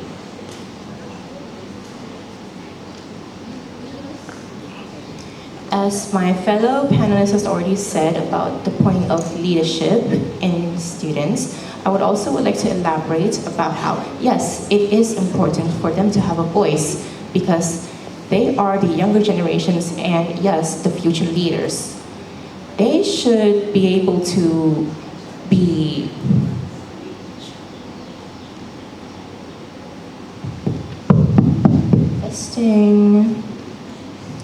They should be able to choose and know what they want and how they would want to lead our future countries. Even if they're not leaders, even if they are citizens, they should be able to voice their concerns as leaders and followers, I think, are important parts in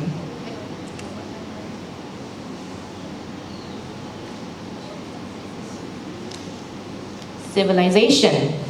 And for a civilization to flourish, they would need good teamwork. And to conclude,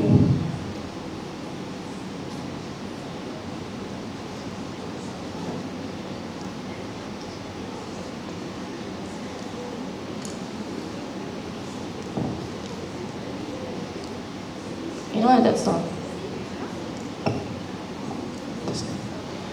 Thank you from my former panelists, Nova here and Aris here. So, talking about the younger generations in the future. Yes, they play such an important part in the future. That's why young people are supposed to take education such an important thing in their life. Because in our lives right now, academic plays such an important part for us to achieve like what we want to be in the future. For example, if you want to be like a principal in the school, you're supposed to learn a lot, and you're supposed to focus on your academics very, very hard. And of course, you're allowed to speak up to all people and trying to become a way more better person and an important person to all of the students, like showing like you're the most confident person and the most independent person between all of them. That's why young generations play such an important part in the world right now, because young generations are like the mirrors in the future. And in additional, the young generations are going to be such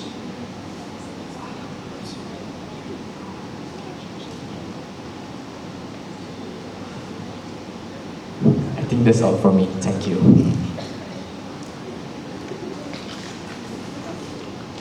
Let us keep the energy going. Please welcome group number 6.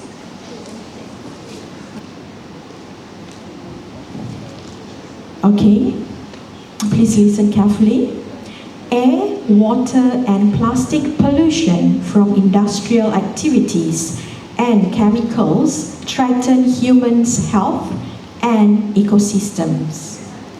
How can individuals contribute to reducing pollution in their daily lives? I repeat, air, water and plastic pollution from industrial activities and chemicals threaten human health and ecosystems. How can individuals contribute to reducing pollution in their daily lives?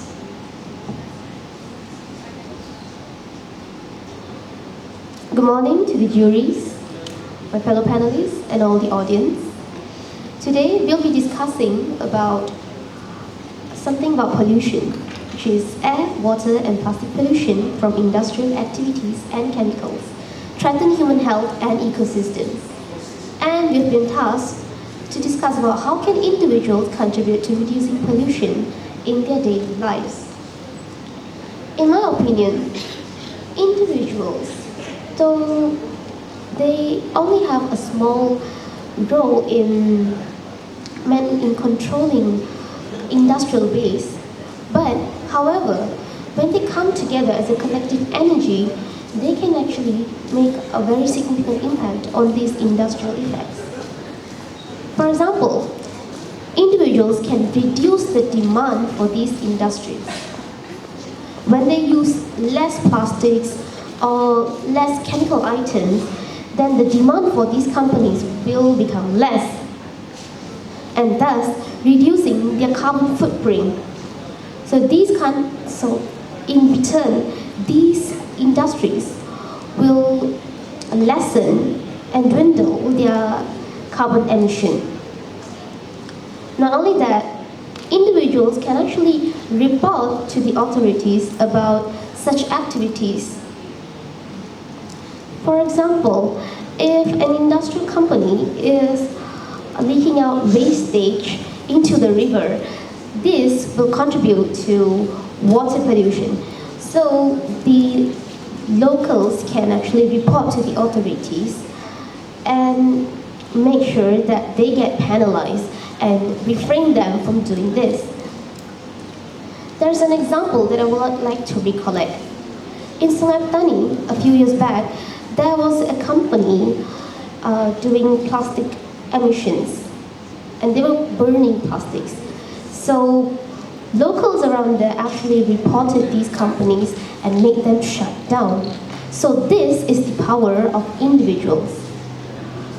So they can, as a single individual, they can not actually have a greater force, but as a collective energy, when we come together, they can actually contribute to reducing pollution in our daily lives. Now I would like to pass the mic to the next speaker. Okay, thank you very much, Amita. Okay, so I think your point is valid, and I agree. Well, right now I'm going to talk about my point. Okay, so since industrial activities, they have given like a big effect to the surroundings, and it already affected the human health and ecosystem. Humans, they are suffering from like asthma, and and then ecosystem like the aquatic life, they are suffering because of the pollution that was created by industrial activities. Well, how can individuals contribute to reducing pollution in their daily lives? Well, first of all, they can actually take care of their surroundings. Why I say this is because individuals, when they can clean their surroundings daily, and this can contribute to reducing the pollution. Because, for example, people, they maybe went out for like a jog in the park, and they saw like litters on the ground. They can actually pick up those trash and throw them into the bins, and this can reduce some of the pollutions that was created by the littering of the trash. Other than that, they also can, if they went to a river to have fun with their family, and they brought food together, and they brought food that has plastics or any other ingredients that is grease like that, they can reduce the pollution. If they went out for like having fun together, and then they they eat food. After that, they will keep the trash to themselves first, and they can dispose them later when they reach home.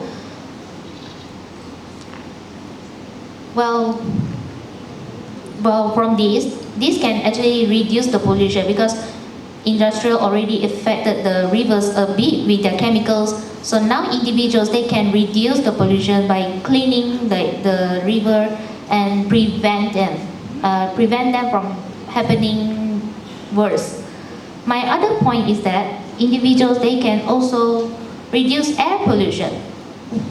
How do individuals reduce air pollution? Is by they have carpools. you know the methods of carpooling. Well, because nowadays I see my personal point of view, I've seen so many vehicles on the road. Well, and this they emits carbon monoxide, and it contributes to air pollution. And industrial activities, they also release like those toxic gases, and it affected human health a lot. While individuals, they can reduce air pollution by doing this carpool method. For example, carpool method is like, what is carpool method? Well, carpooling method is when someone is trying to get to destination A, an individual trying to get to destination B from A, and there are also other individuals that they wanted to go to the same destination, so they can carpool together or maybe use public transport. Okay, well, by carpooling together, they sit in the same vehicle, and it reduces the usage of vehicles. Okay, so I think individuals, they can actually like reduce air pollution in their daily lives by carpooling with other people, and also they can clean their surroundings, so it reduces those pollution. I would like to pass my mic right now to Eliola. That's a very valid point. Alright, you hit the nail on the head. Actually, when I saw this question, it cracks on my mind. So, how can individuals contribute to reduce pollution in their daily life? In my perspective, maybe they can reduce usage of plastic bags, because the plastic bags can lead to harmful to all the kind of organisms. For example, like animals and humans too. And maybe they can replace the plastics things to another alternative things. For example, maybe they can use maybe they can replace plastic straw to aluminum straw, or maybe they can replace the plastic box or contents to aluminum material or composable bags, so it will reduce pollution. Because the plastic is the virtual things that we have to reduce. It leads to pollution because a lot of people are actually throwing plastic around all the area. For example, they are throwing in the river, they are throwing at the ocean if like they went for the picnics. So it can affect the aquatic animals also, because plastic are very harmful to the aquatic animals. When it's blocked for example, they throw the plastic bags into the river. So the aquatic animals is stick into their stick on their nose some things, so they cannot breathe well. It will stuck their respiratory systems. So it can affect them to die. A lot of animals, I can see that they are dying now. So it can lead to extinct also, animal extincts. And moreover, as Amrita mentions, that the ambition from the industries that open burning the plastics are very harmful for humans being too. Because if it leads to air pollution, many of the humans we should breathe by the fresh air. If it's a happen to air pollution, we have to breathe so if air pollution happens, so we have to breathe it. It can affect our respiratory system also. So it's very harmful, and it can lead to a lot of disease such as asthma and more. So plastics are very harmful for the human health and ecosystems too, because it can spoil the ecosystem too. And like for example, the wastage that coming from the industry also, that merged with water also can be water pollution, because water is essential to everyone. and for the aquatic animals also, and for human being also.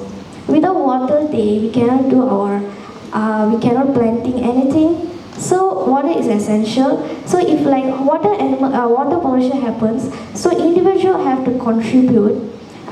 They have to contribute to stop the pollutions. Maybe they can report to the other peoples, and maybe they can become want to stop this pollution. Maybe they can report about the companies that doing these things as illegal. So it can reduce pollutions. So, and air pollution also is stated like that. So those are 2 points that I would like to highlight here, because I think these points are essential because they are directly demonstrated how individuals contribute to reducing pollution in their daily life. I think and I believe that all of our points are actually coming together in one main point.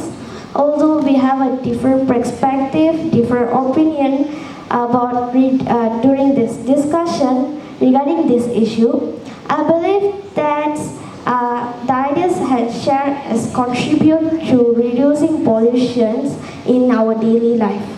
So I think we can conclude our discussion here. Thank you everyone for your valuable contribution, and thank you everyone. That's all from us.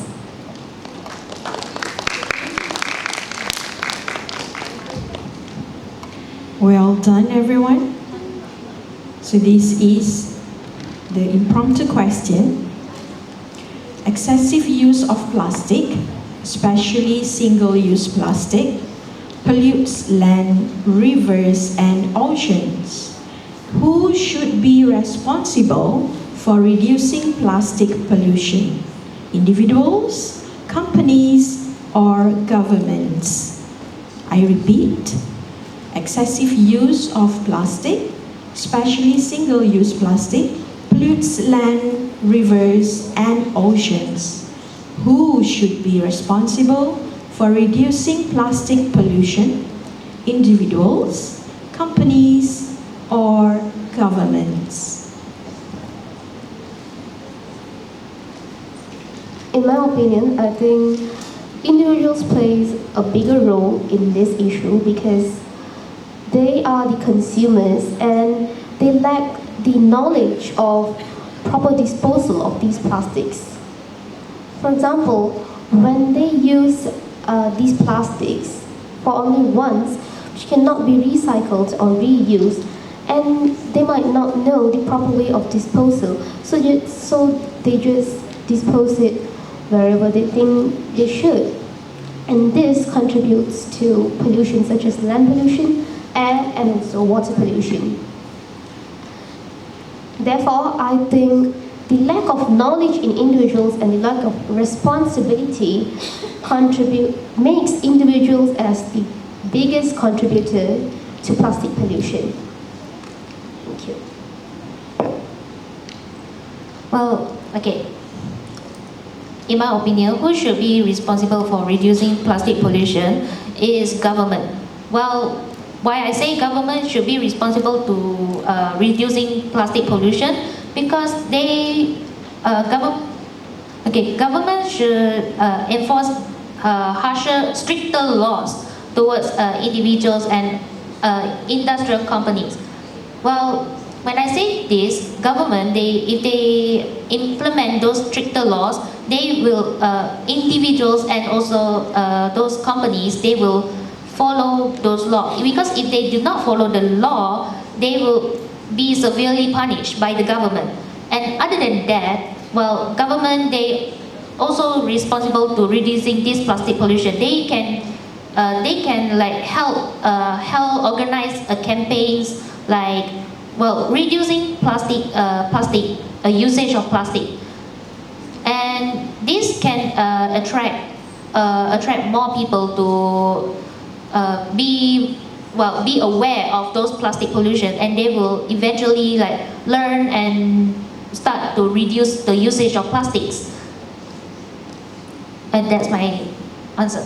Okay, from my view of points is governments have to take, as already mentioned, that government should launch campaigns to raise awareness amongst the people to reduce the plastic pollutions. Because government have the authority to tell the people to do not do the thing. And moreover, government can strengthen the environment law according to sections, so they can give harsh penalties to those that companies are doing pollutions. So that is from me. Thank you.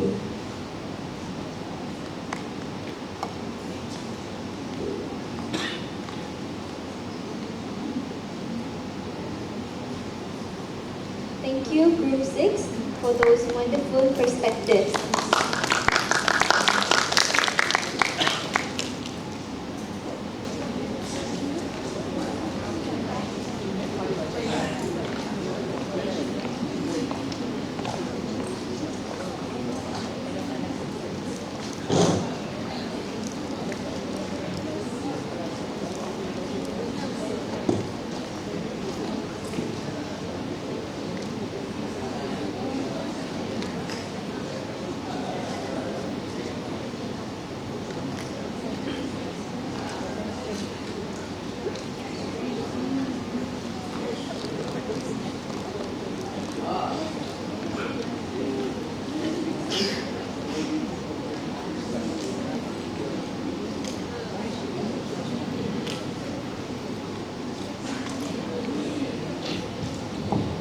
All right, ready everyone? Choosing between a stable career and starting a business has become an important decision for young people. I repeat, choosing between a stable career and starting a business has become an important decision for young people. Discuss.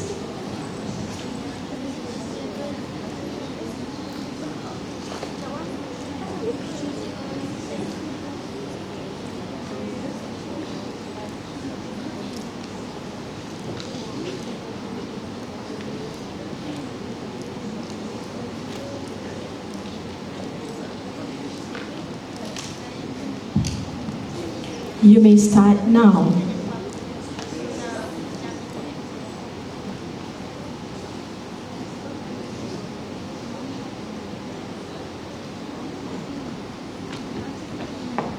Hello?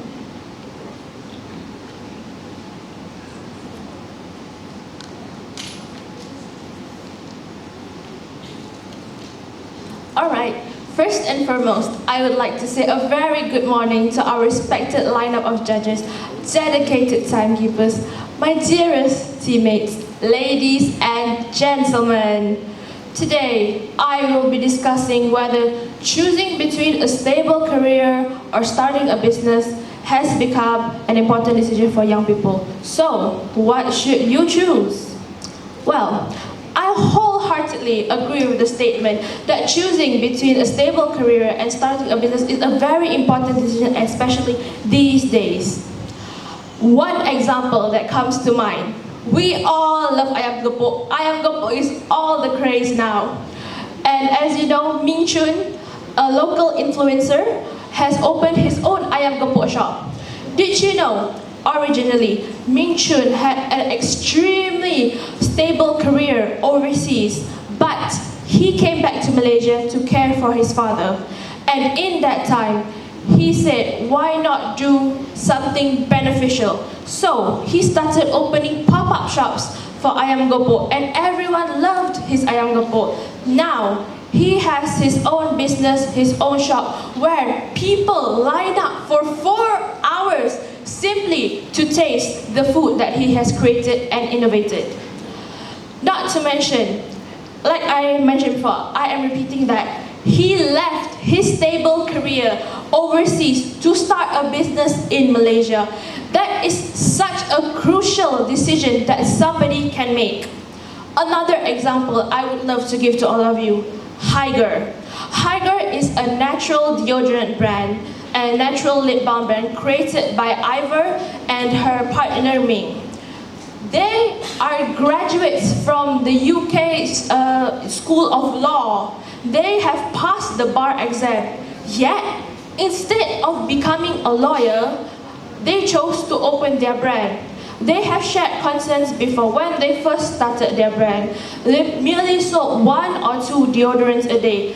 But now they are making so much revenue to the point they had to open their own factory. So yes, choosing between a stable career and starting a business is crucial. But we must understand not everyone is capable of opening a business. Some of us might want to open a business, but we simply can't because we lack the interpersonal skills that you need to open a business. So, what should you as a young person choose to do? If you love uncertainty, if you love a challenge, if you love doing something new, go ahead, start a business. But if you are the type of person who cannot handle when things are not certain, who needs uniformity, then of course I suggest that you choose a stable career. So, all in all, it is extremely crucial, especially for young people, to make up their minds early. But it is not wrong for you to suddenly have a career path change. Like I mentioned earlier, Min Chun, out of nowhere, suddenly he decided to open an ayam gepok shop and he's doing amazing. So, we don't know what our fate is, but I urge that you take the leap forward and you do what the others can't. I would also like to remind all of you, having a stable career doesn't mean you enjoy doing what you are doing. For example, as I mentioned prior, Hygge, Ivor, one of the founders, didn't even like being a lawyer. So I would like to recap by saying that what is important is not what the decision you make. What is important is that you never give up, because once you give up, you are admitting defeat. So, I would like to recap that choosing between a stable career and starting a business is extremely important, especially when you are young. So, make that decision wisely, my friends. Thank you.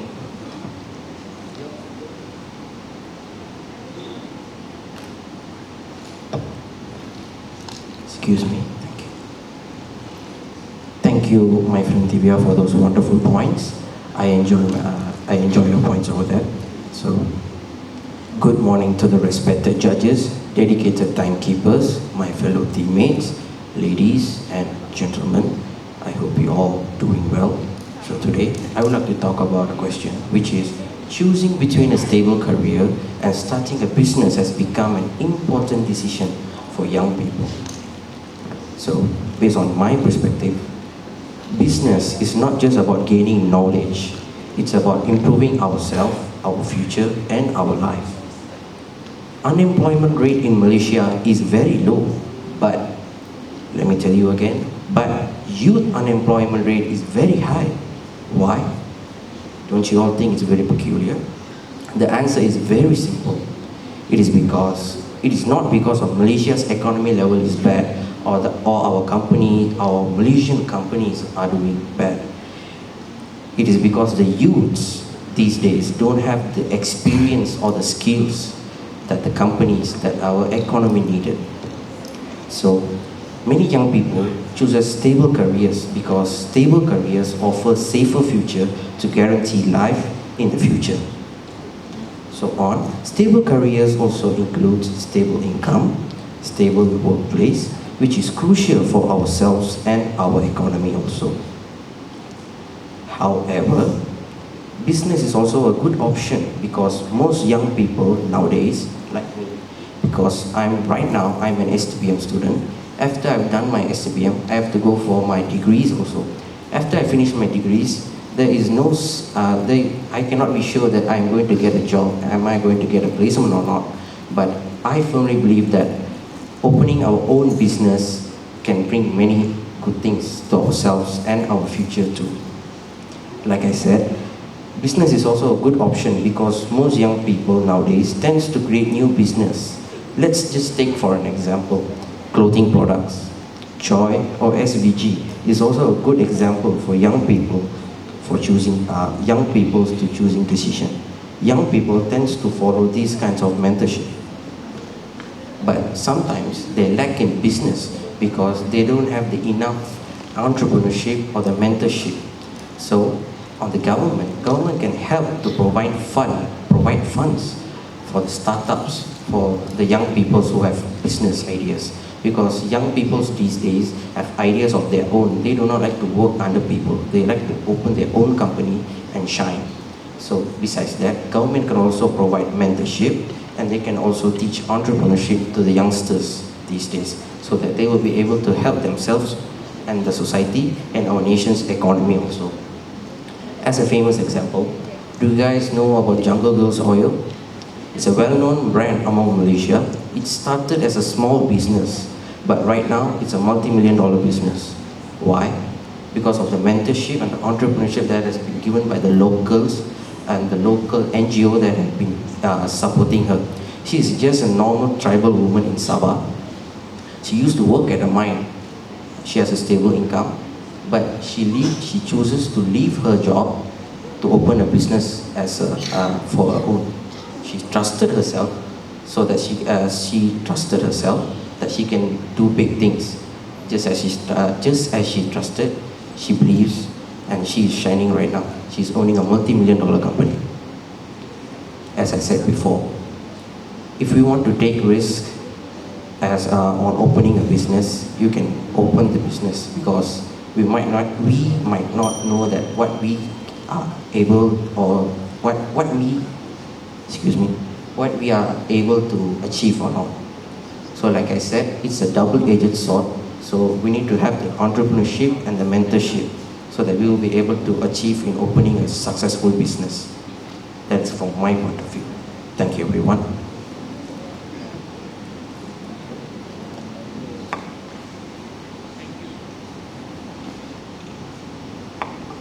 Thank you to my fellow panelists, Divya and Mugilan, for your insights. I do agree that starting is very important decision for young people to choose between a stable career or starting a business, as you are choosing between an average life or you can become filthy rich. But there are some caveats. If you choose a stable career, you are very stable and you have essentially no risk at all. But in return, you get a lower pay and you might be middle class. But however, if you decide to start a business, it is very risky. But if that pays off, you can get a very high reward. Starting a business requires a very high starting capital. And if your family can fund that, that is good. However, most business owners start from taking loans from banks or from the government. And most business owners can turn the debt into revenue, and then they can become rich. Some examples I'd like to use is George Marshall Cooper from the TV series Young Sheldon and The Big Bang Theory. He dropped out of school at the age of 17 to pursue his career in business. He started by working as a cashier for a man named Dave, but then eventually transitioned into the tire business.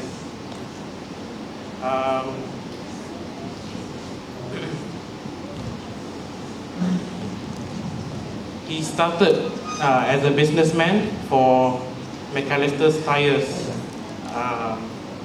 and then eventually they sold the company, and then he opened his own tire business called Dr. Tire.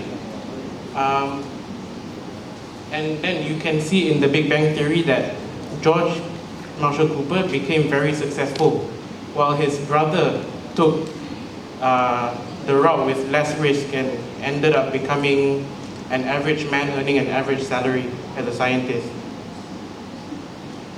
Another example I like to use is my great uncle. He started a company selling beacons and light bars for cars and ambulances. When he first started, he had no money, so he had to take a loan and pray that that loan can turn the debt into revenue.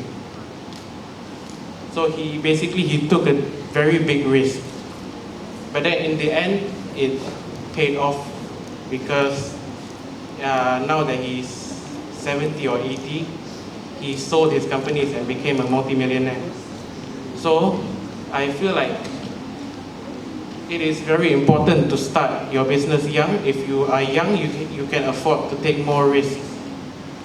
However, if you are an older person starting later, you can still start your own company. However, it is more risky as you do not have the physical capabilities to work if that fails.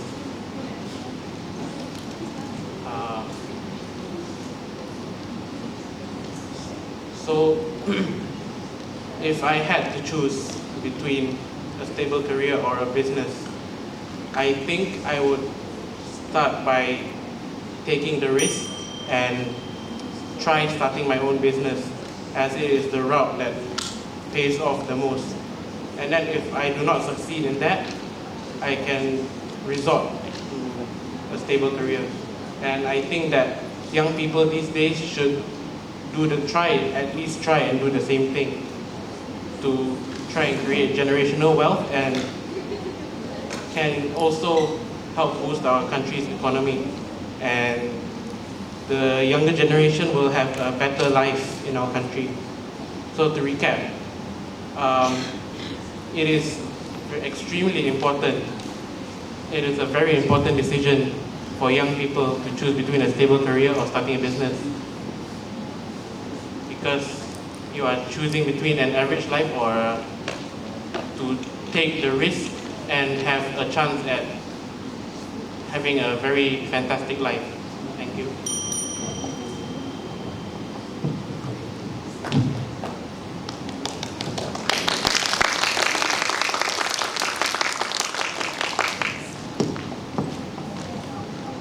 Great session, all of you. So this is the question. Is it important to young people to choose a stable career rather than take the risk of starting a business? Why or why not? I repeat, is it important to young people to choose a stable career rather than take the risk of starting a business? Why or why not?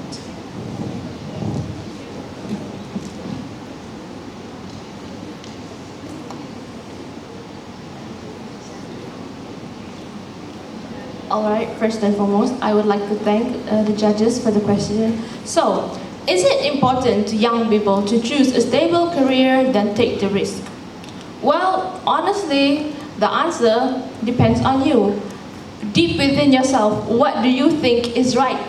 For me personally, I would not start a business because I heavily feel that I lack the interpersonal skills that are required to start a business. So of course, I would choose a stable career. Not to mention, if I chose a stable career, I would be working under someone. So I don't have to care whether my workers are doing work. I just have to care whether I am doing my part. So, is it important for you to choose right now as young people? I don't think so. As young people, right now, you should just do what you feel is right. And later in life, you can finally make the decision whether you want to stay at your stable career or if you want to suddenly start a business.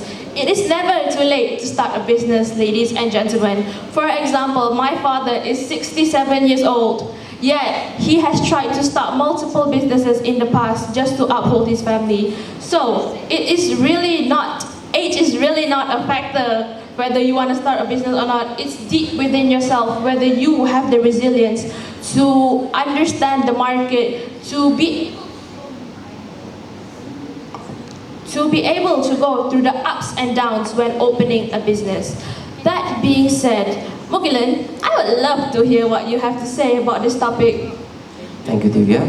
So, like I said before, I personally would like to open a business of my own because I don't like to work under anyone, because since the youth unemployment rate in Malaysia is very high, so I have to consider opening a business of myself. Besides, I believe that my idea can, if I pitch my business idea to the investors, I will be able to open my very own business. Besides, it's about taking a risk or not, because we might be able to achieve a greater future for us. So what do you think about that, Solomon? I completely agree with you, Mugilan. As most people, as Divya said, lack the interpersonal skills and communication skills to start their own business. These skills are essential to starting a business because you have to communicate with your clients, your employees. And if you do not have these skills, it will be near impossible to start a business of your own. So for the general public, I agree that it is important for them to choose a stable career. As, like I said before, they lack the communication skills and interpersonal skills that business owners excel in.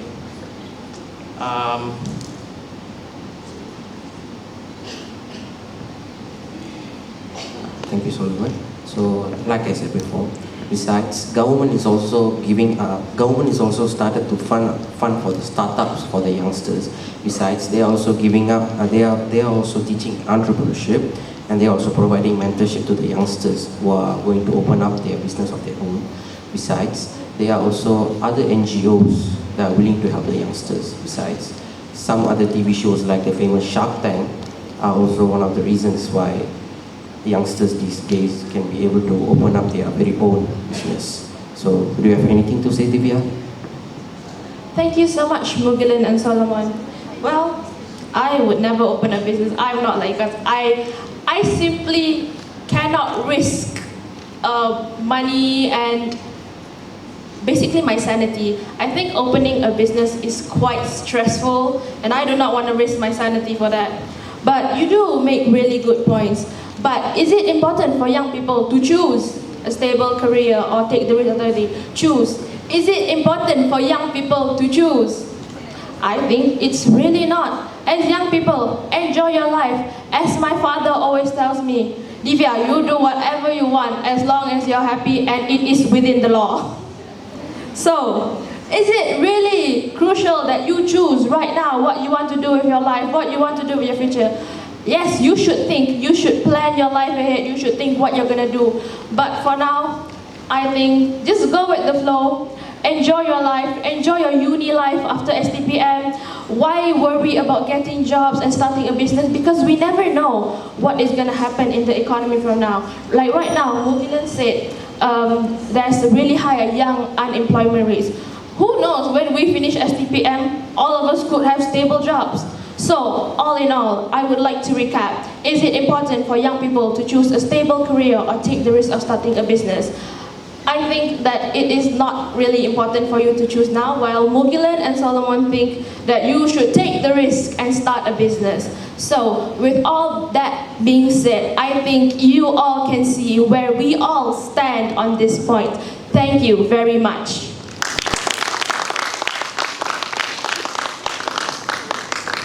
Brilliant job, Group 7. Thank you.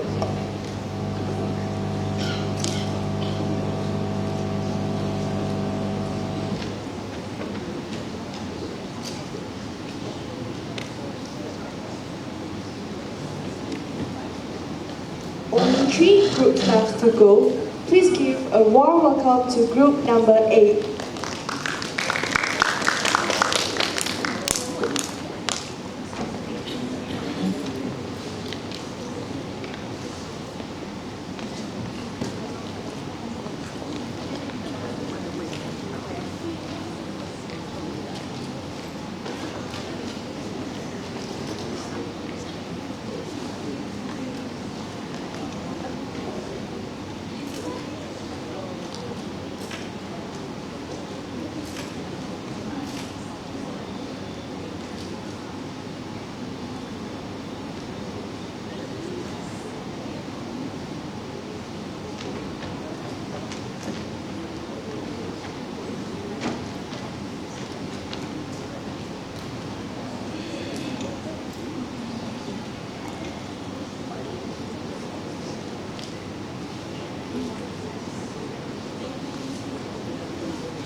Ladies and gentlemen, large-scale clearing of forest for agriculture, logging and urbanization leads to biodiversity loss. Should governments prioritize forest conservation over industrial expansion? I repeat, large-scale clearing of forest for agriculture, logging and urbanization leads to biodiversity loss.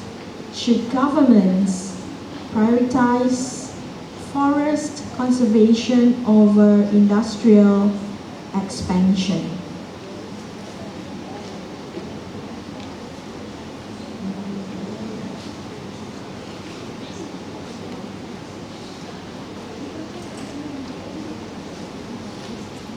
Right, you ready? You may start now.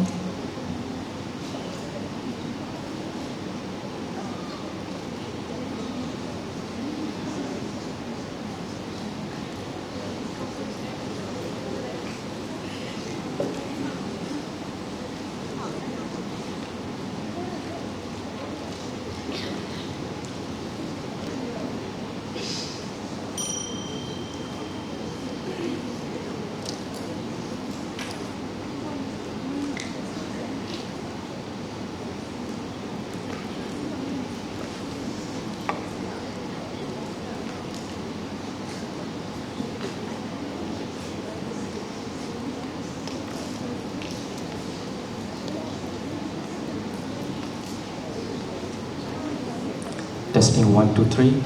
Testing 1, 2, 3. Environment.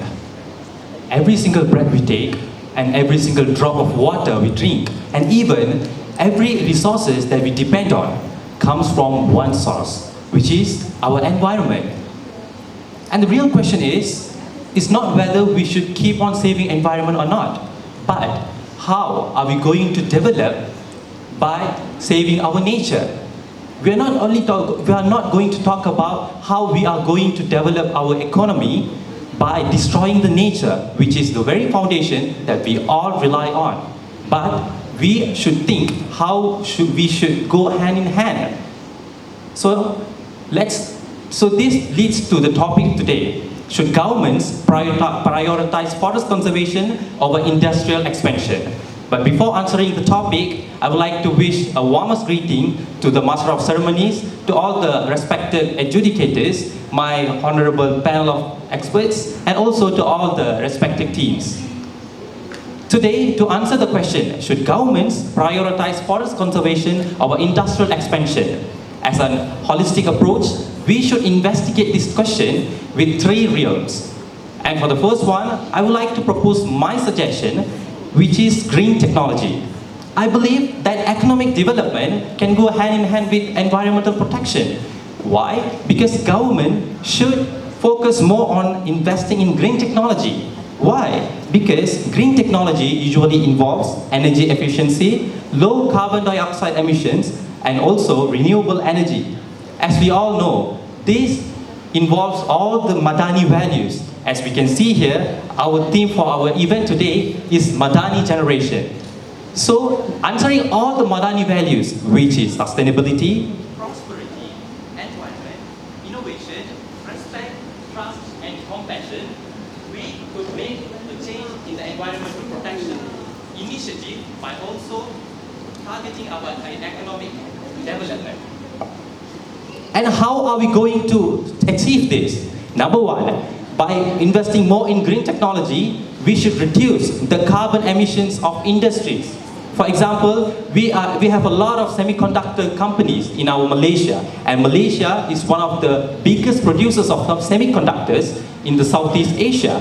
And we only think about our economic development, but when we produce more semiconductors, we also emit a lot of waste products. For example, we have a lot of chemical waste products.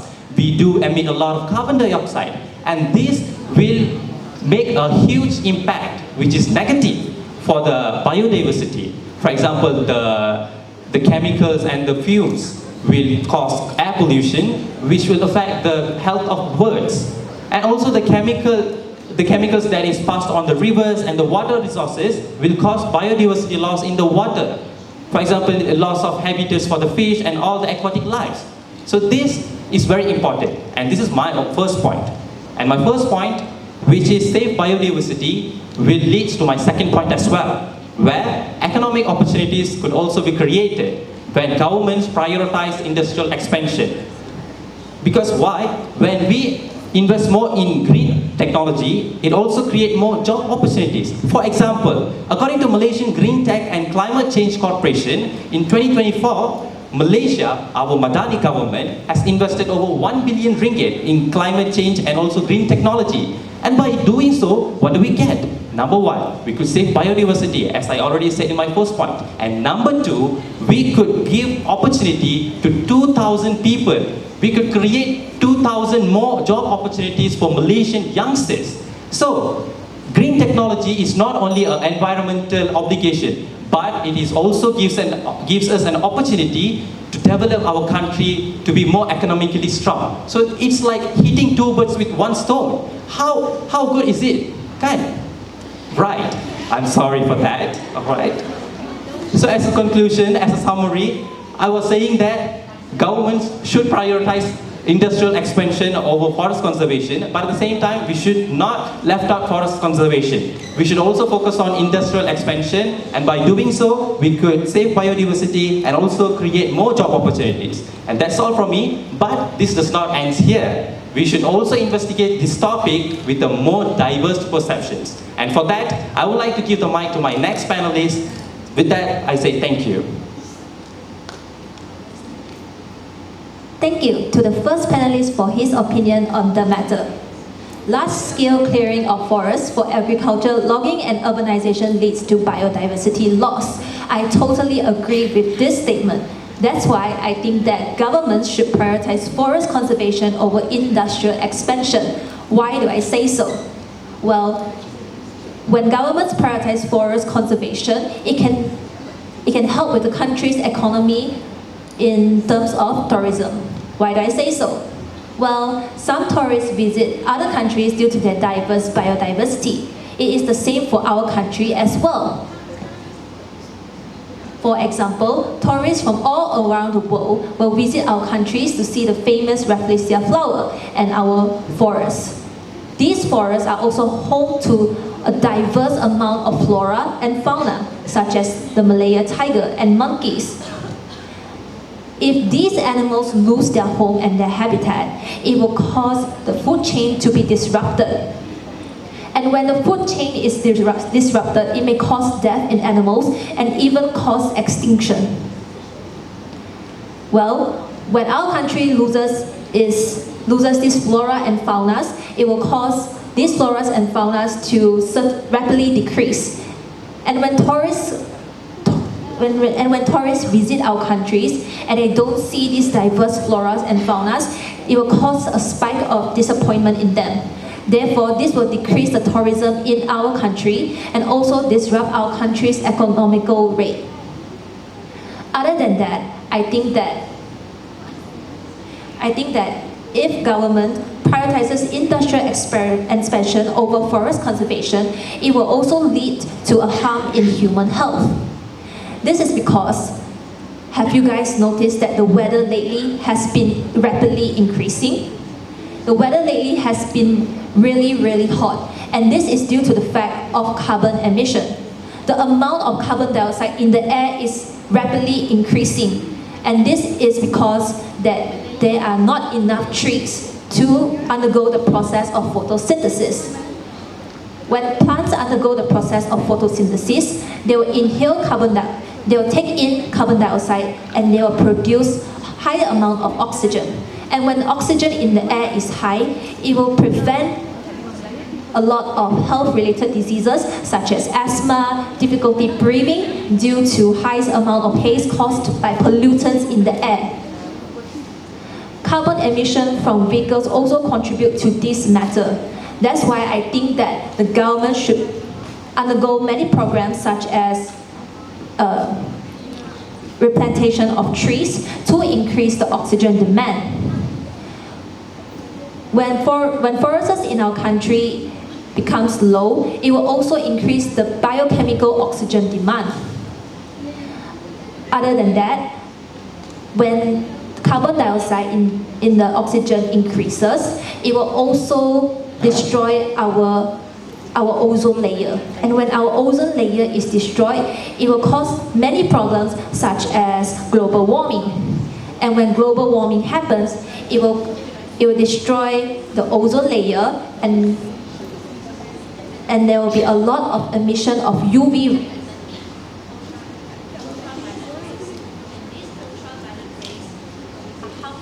Humans in terms of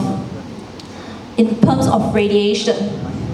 That's why I think that governments should prioritize forest conservation in the fact that they can help reduce human health and help boost economies in our country.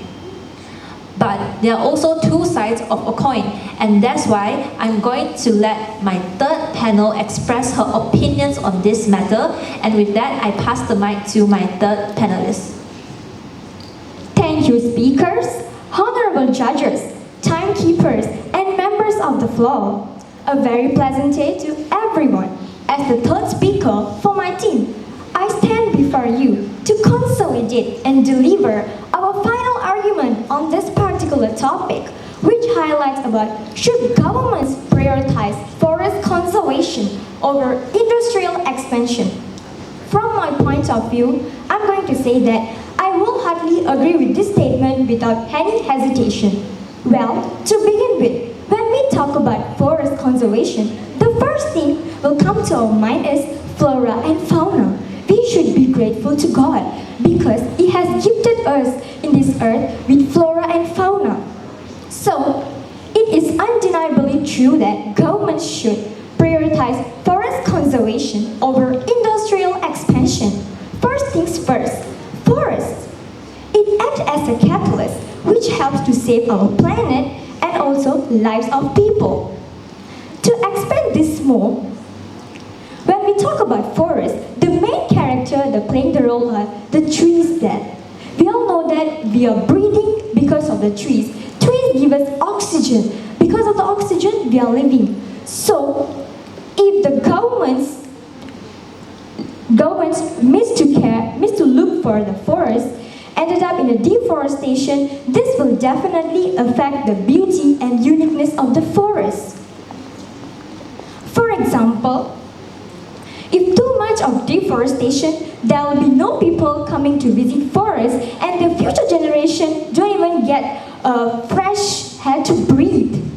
We all know that health is wealth. If there is no forest, we'll have no trees, so we cannot breathe, and we'll end up in health problems. For example, asthma, difficulty in breathing, lung cancer, and so on. Besides that, forests also help to mitigate the pollution.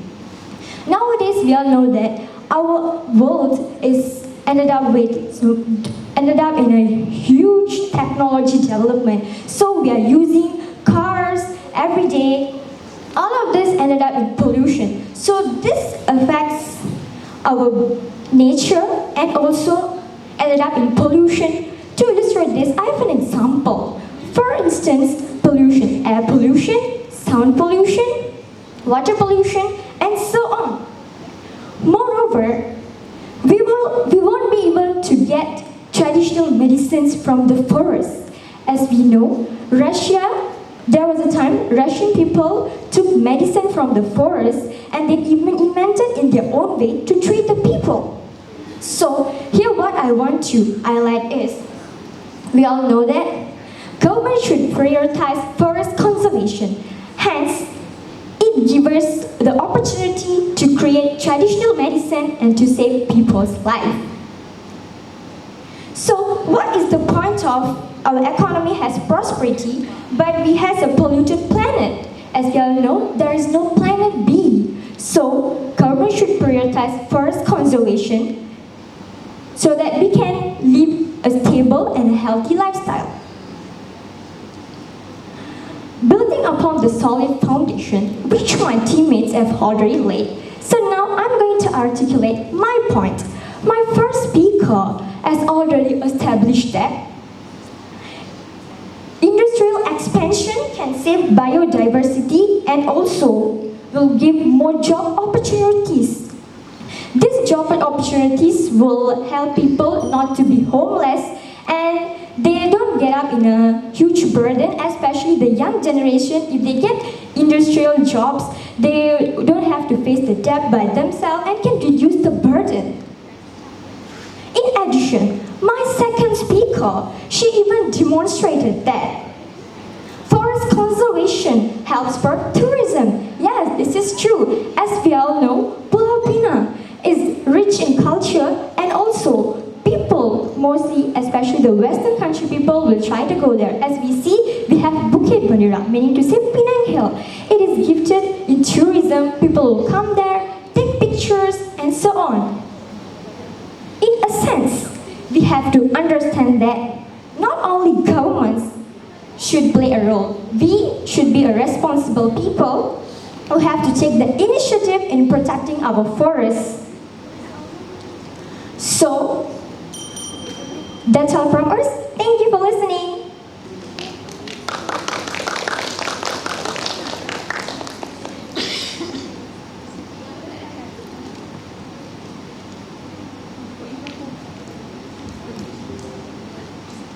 Amazing session, ladies and gentlemen. So this is the impromptu question. Rapid urbanization and development can destroy green spaces, forests, wetlands, and natural habitats. Is economic development more important than environmental protection?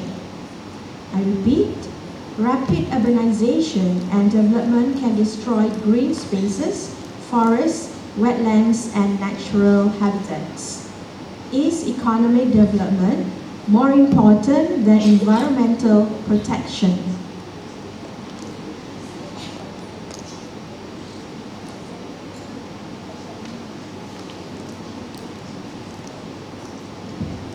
You may start now. Welcome back, everyone. So for the question, is economic development more important than environmental protection? I would say no. Our environmental protection comes first. It must be considered as the first point, and it must be considered as the most essential duty of us humans. And as I already said before, we Malaysia has never left out the environment just for the sake of economic development. What we do is we develop our economy by also saving the nature. Why do I say so? We have invested in green technologies, we have a lot of investment plans, and our budget 2026 has allocated more than 13 billion ringgit just for the green technology. As we already said, some economic development do mitigate the growth of green land, and it also creates pollutions. Yes, that is true. But we as a government, we do take initiative to mitigate the effects of urbanization. And by doing so, we could ensure that the environmental protection is not left out just for the sake of earning money. Because we humans, we all are relied on the nature. We all need to breathe. We all need to drink water. We do need our planet. This is our only planet. This is our mother nature, and it is our responsibility and duty to save it. But at the same time, we cannot left out money. We cannot left out economy. So that's why I'm saying that our government ensures that economy and environmental protections go hand in hand. So that's all from me. Thank you. Thank you. I do think that economic development and environmental protection do go hand in hand. Why do I say so? Nowadays, a lot of young people are aware of the environmental problems that are faced in this modern era and civilization. That's why we are looking for a lot of sustainable alternatives to help protect the planet. And this is where businesses can take the opportunity to grow. For example, businesses can undergo research to develop more environmental friendly products. For example, instead of using plastic bags, these businesses can focus on making long-term environmental friendly tote bags that can help with the environment. This way we can reduce the waste in our Mother Earth. Remember that we humans inherit the consequences of our actions. We do not inherit Earth from our ancestors, but rather we borrow it from the future generations. That's why we need to take good care of our Earth, and I think that through sustainable development, we can achieve that goal. And with that, I would like to pass the mic to my third panelist. Well, in my opinion, I think that environmental protection is more important than economic development. This is because what is the point of having prosperity in economic development but our world, the environment is polluted? People can't live happy and healthy because health comes first. As the saying goes, health is wealth. So, environmental protection is very crucial because it will help people to stay happy and healthy. For example, during pandemic COVID-19 time, we all just staying at home and some even lost their job. All this happened because we lacked to protect our environment, and this caused us to face a huge debt, and also people might even ended up their life being jobless and so on. So what is the point here? Economic development can't work here because it affects the environmental protection.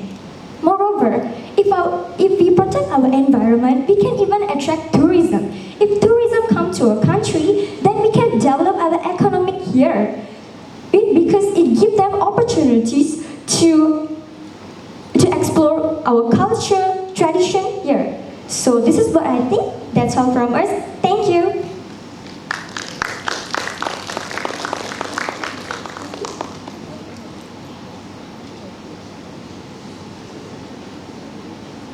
Thank you, Group 8, for that thought-provoking speech.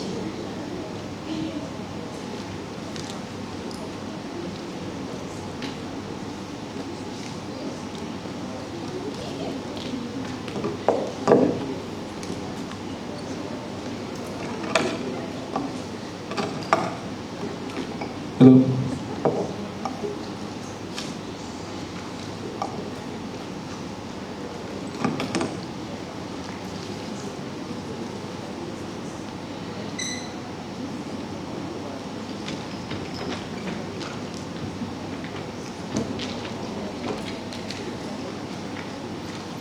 Let us invite our penultimate speakers, group number 9.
Muhammad Hassan to officiate the closing ceremony today.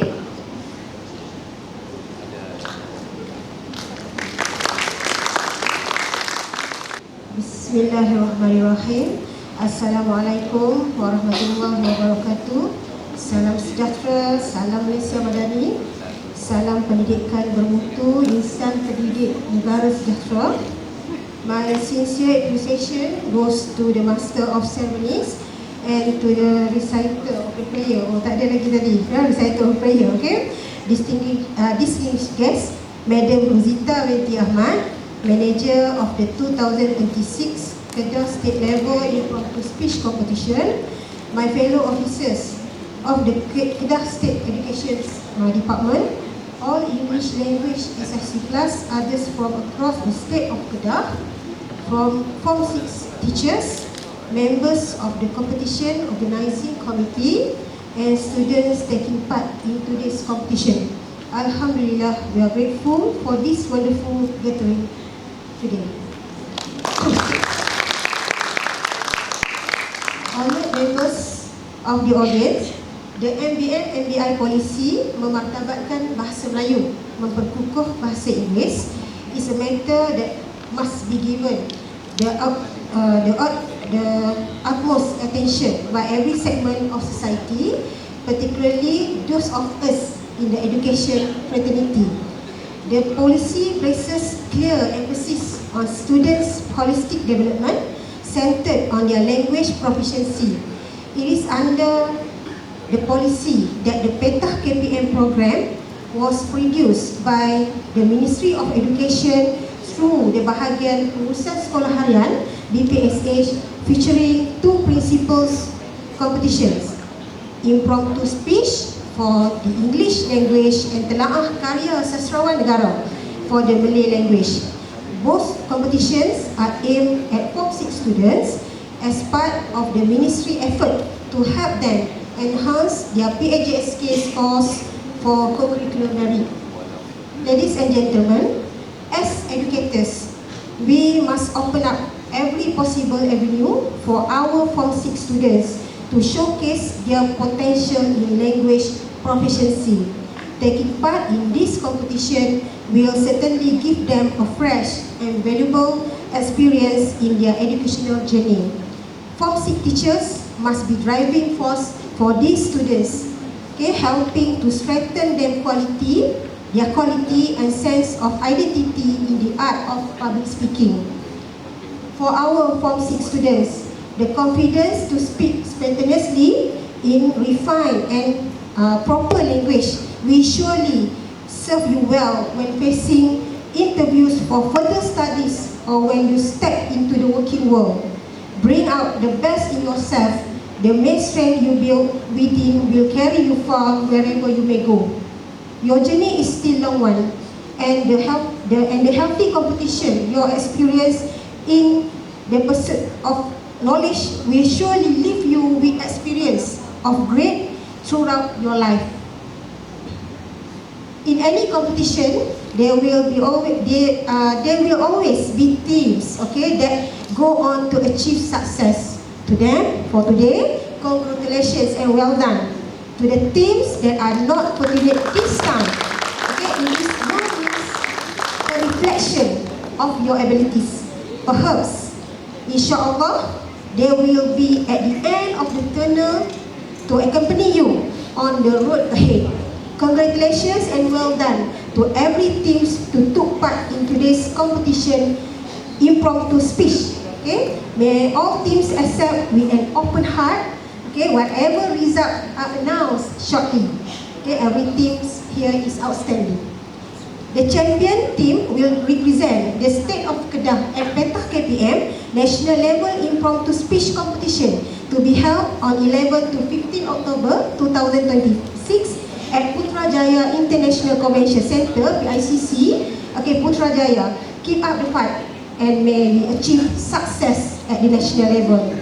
In closing, my congratulations and appreciation to all parties who made the 2026 Kedah State Level Petah KPM Impromptu Speech Competition a success today. Thank you to all officers, teachers and students present in this hall today.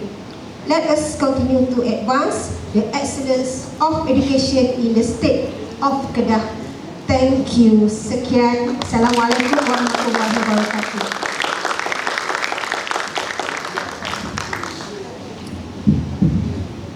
Thank you, ma'am.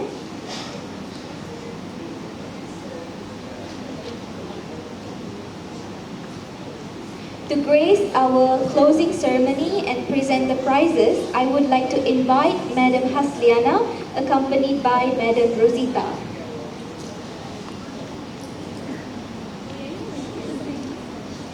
We will begin with the judges. Let us welcome the technical officer, Mr. Izmir bin Muhammad Ashray. From KTE Sultan Salihuddin, the Chief Judge, Madam Mr. Muhammad Hassan bin Hasmali from JPN Kedah.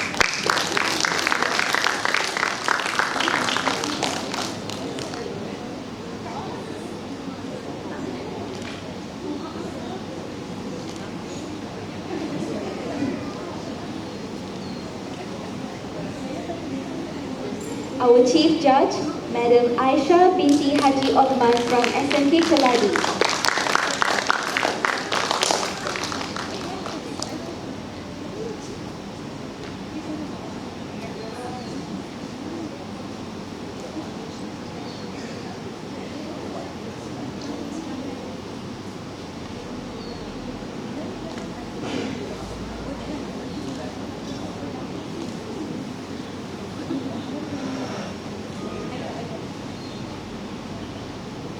And the judges, Dr. Lim Ju Vian from SMT K. Johari.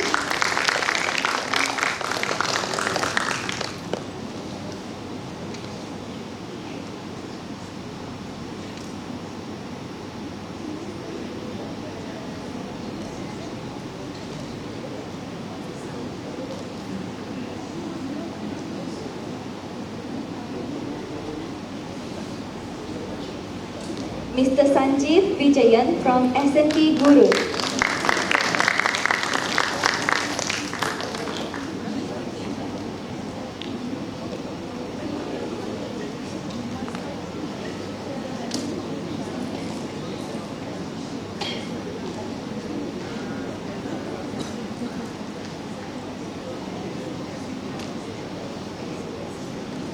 Madam Balkish binti Muhammad Rashid from SMT Tunku Abdul Malik.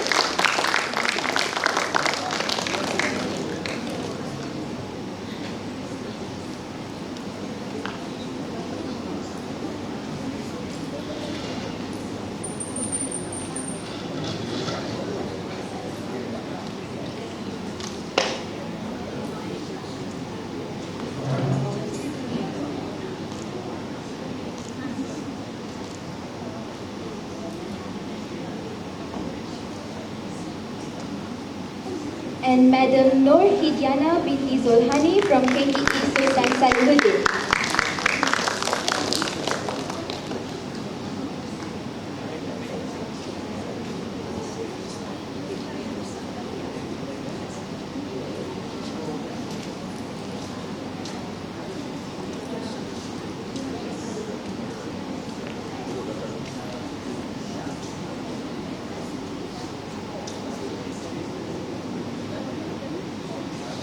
To all our beloved judges.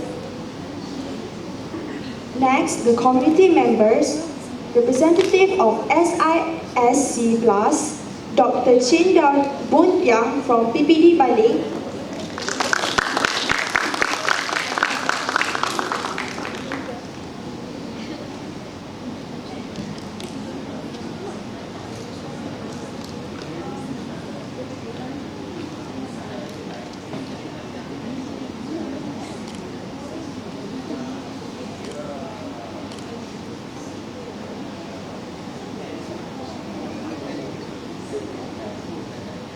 Mr. Elmi Azri bin Mat Jamal from PPD Kota Star.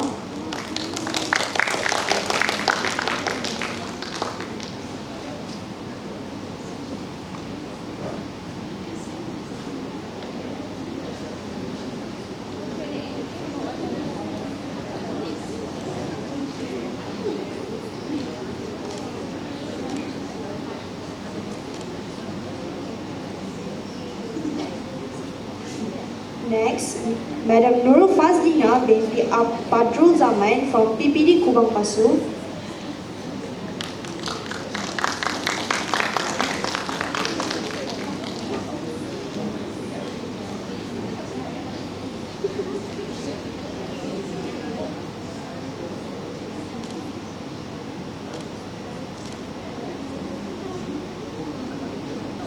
Mr. Muhammad Azizi bin Yo from PPD Kulim Bandar Baharu.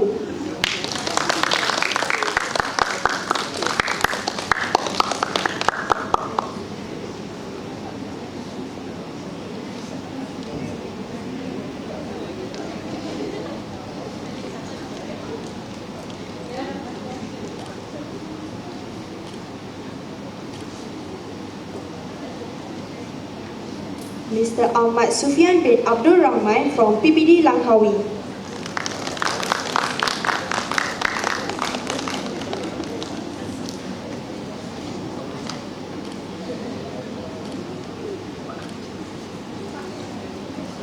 Madam Nora Kasuma binti Muhammad from PPD Pendang.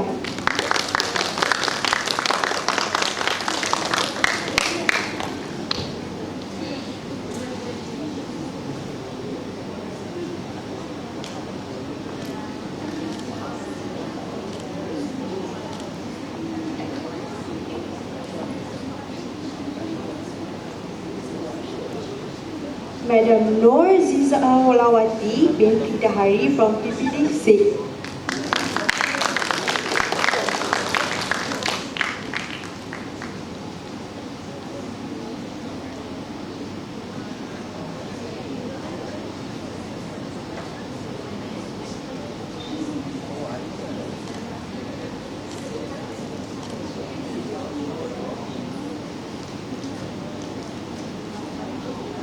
Madam Nora Shima binti Abdul Wahab from PPD Yang.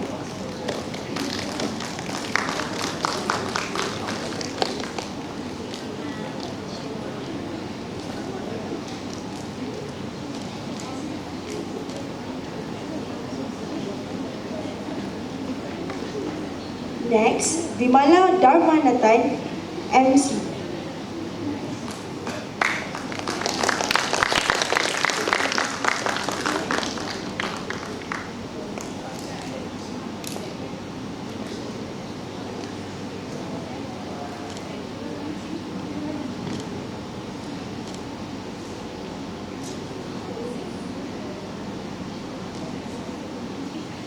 Mr. Hafiz Aizat bin Hazli, Documentation and Montage.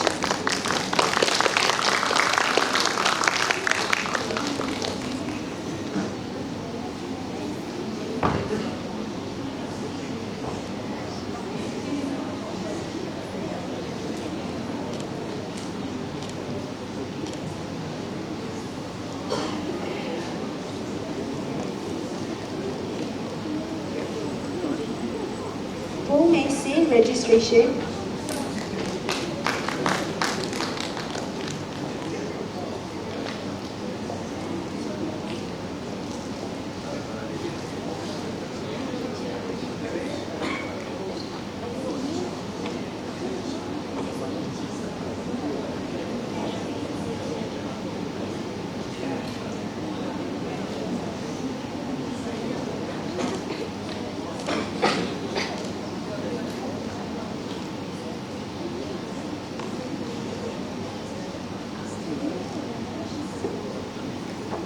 Madam Siti Nurlaili binti Hussein, participates, coordinator.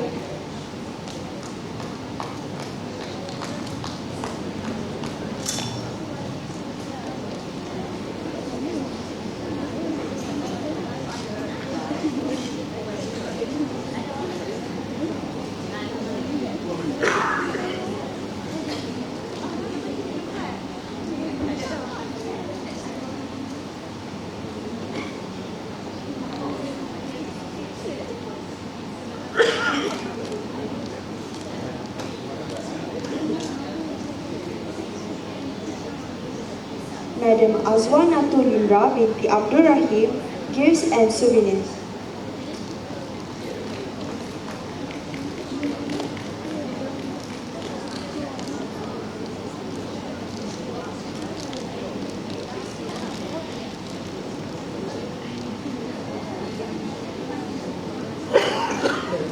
Madam Nur Nadia binti Kamaruddin,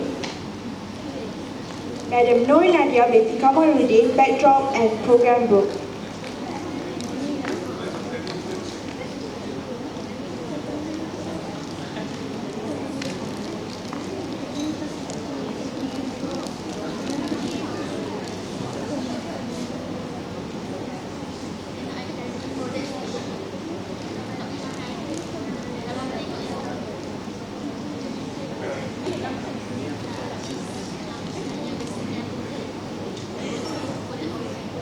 Lastly, Nurul Izni Wajah, Madam Nurul Izni Wajah binti Muhammad Kamal, timekeeper.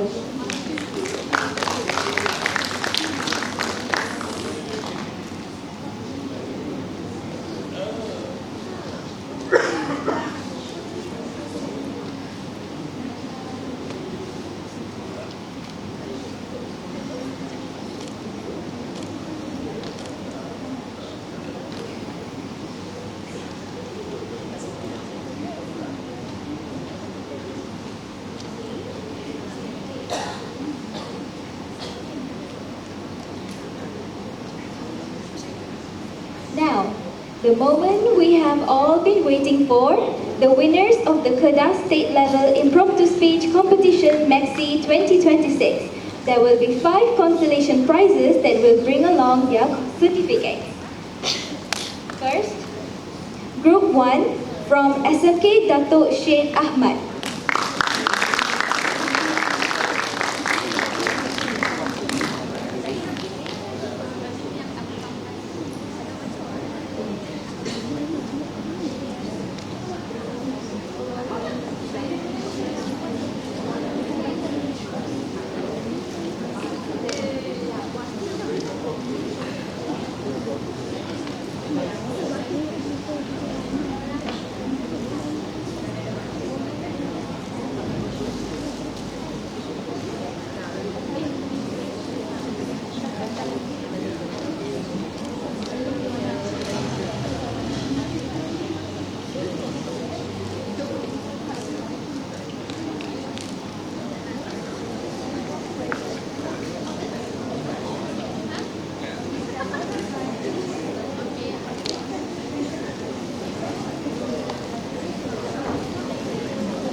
Next, SMK Sungai Limau.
Next, SMK Tunku Putra.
Next, SMK SIG.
The last consolation prize goes to SMK Baling.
Next, in 5th place, goes to SMK Tunku Abdul Malik.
Next, in 4th place, goes to SMK Petah.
Next, in third place, goes to SMK Kiri Johari.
Next, in second place, goes to College Sultan Abdul Hamid.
And the champion of the Kedah State Level Impromptu Speech Competition, Maxi 2026, goes to KTE Kuning.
It's okay. Huh?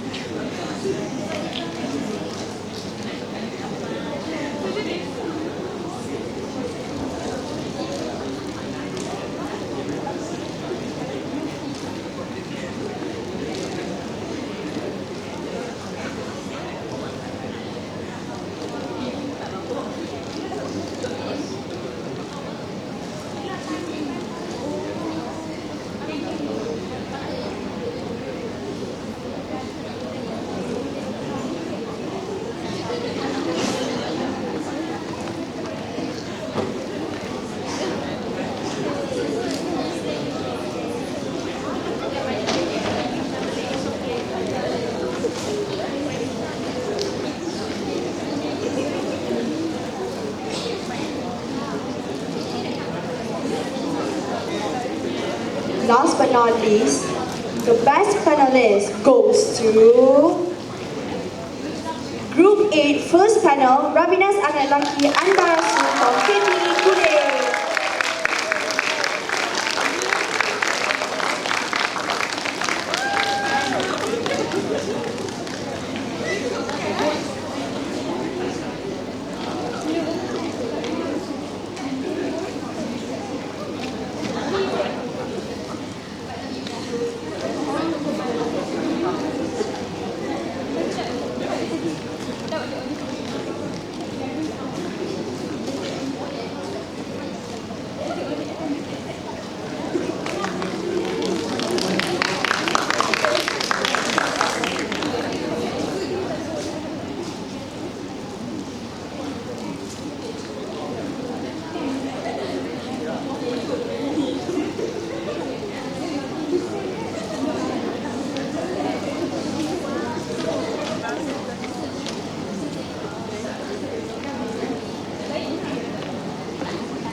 Thank you, Madam Hasliana and Madam Rosita. You may be seated.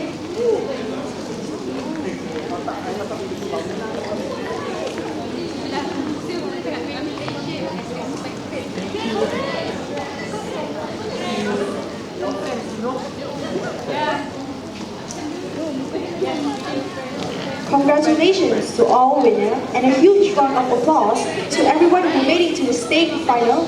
You are all winners today. I would like to express our deepest gratitude to our guests of honor, the panel of judges, the organizing community, teachers, and school for making this state-level event a resounding success. Before heading out, we will have a photo shoot, all of us. Thank you for being a wonderful audience.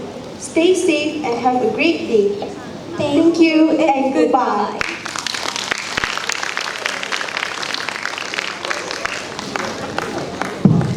We would like to welcome everyone to be in front of the stage so that we can have our photo shoot.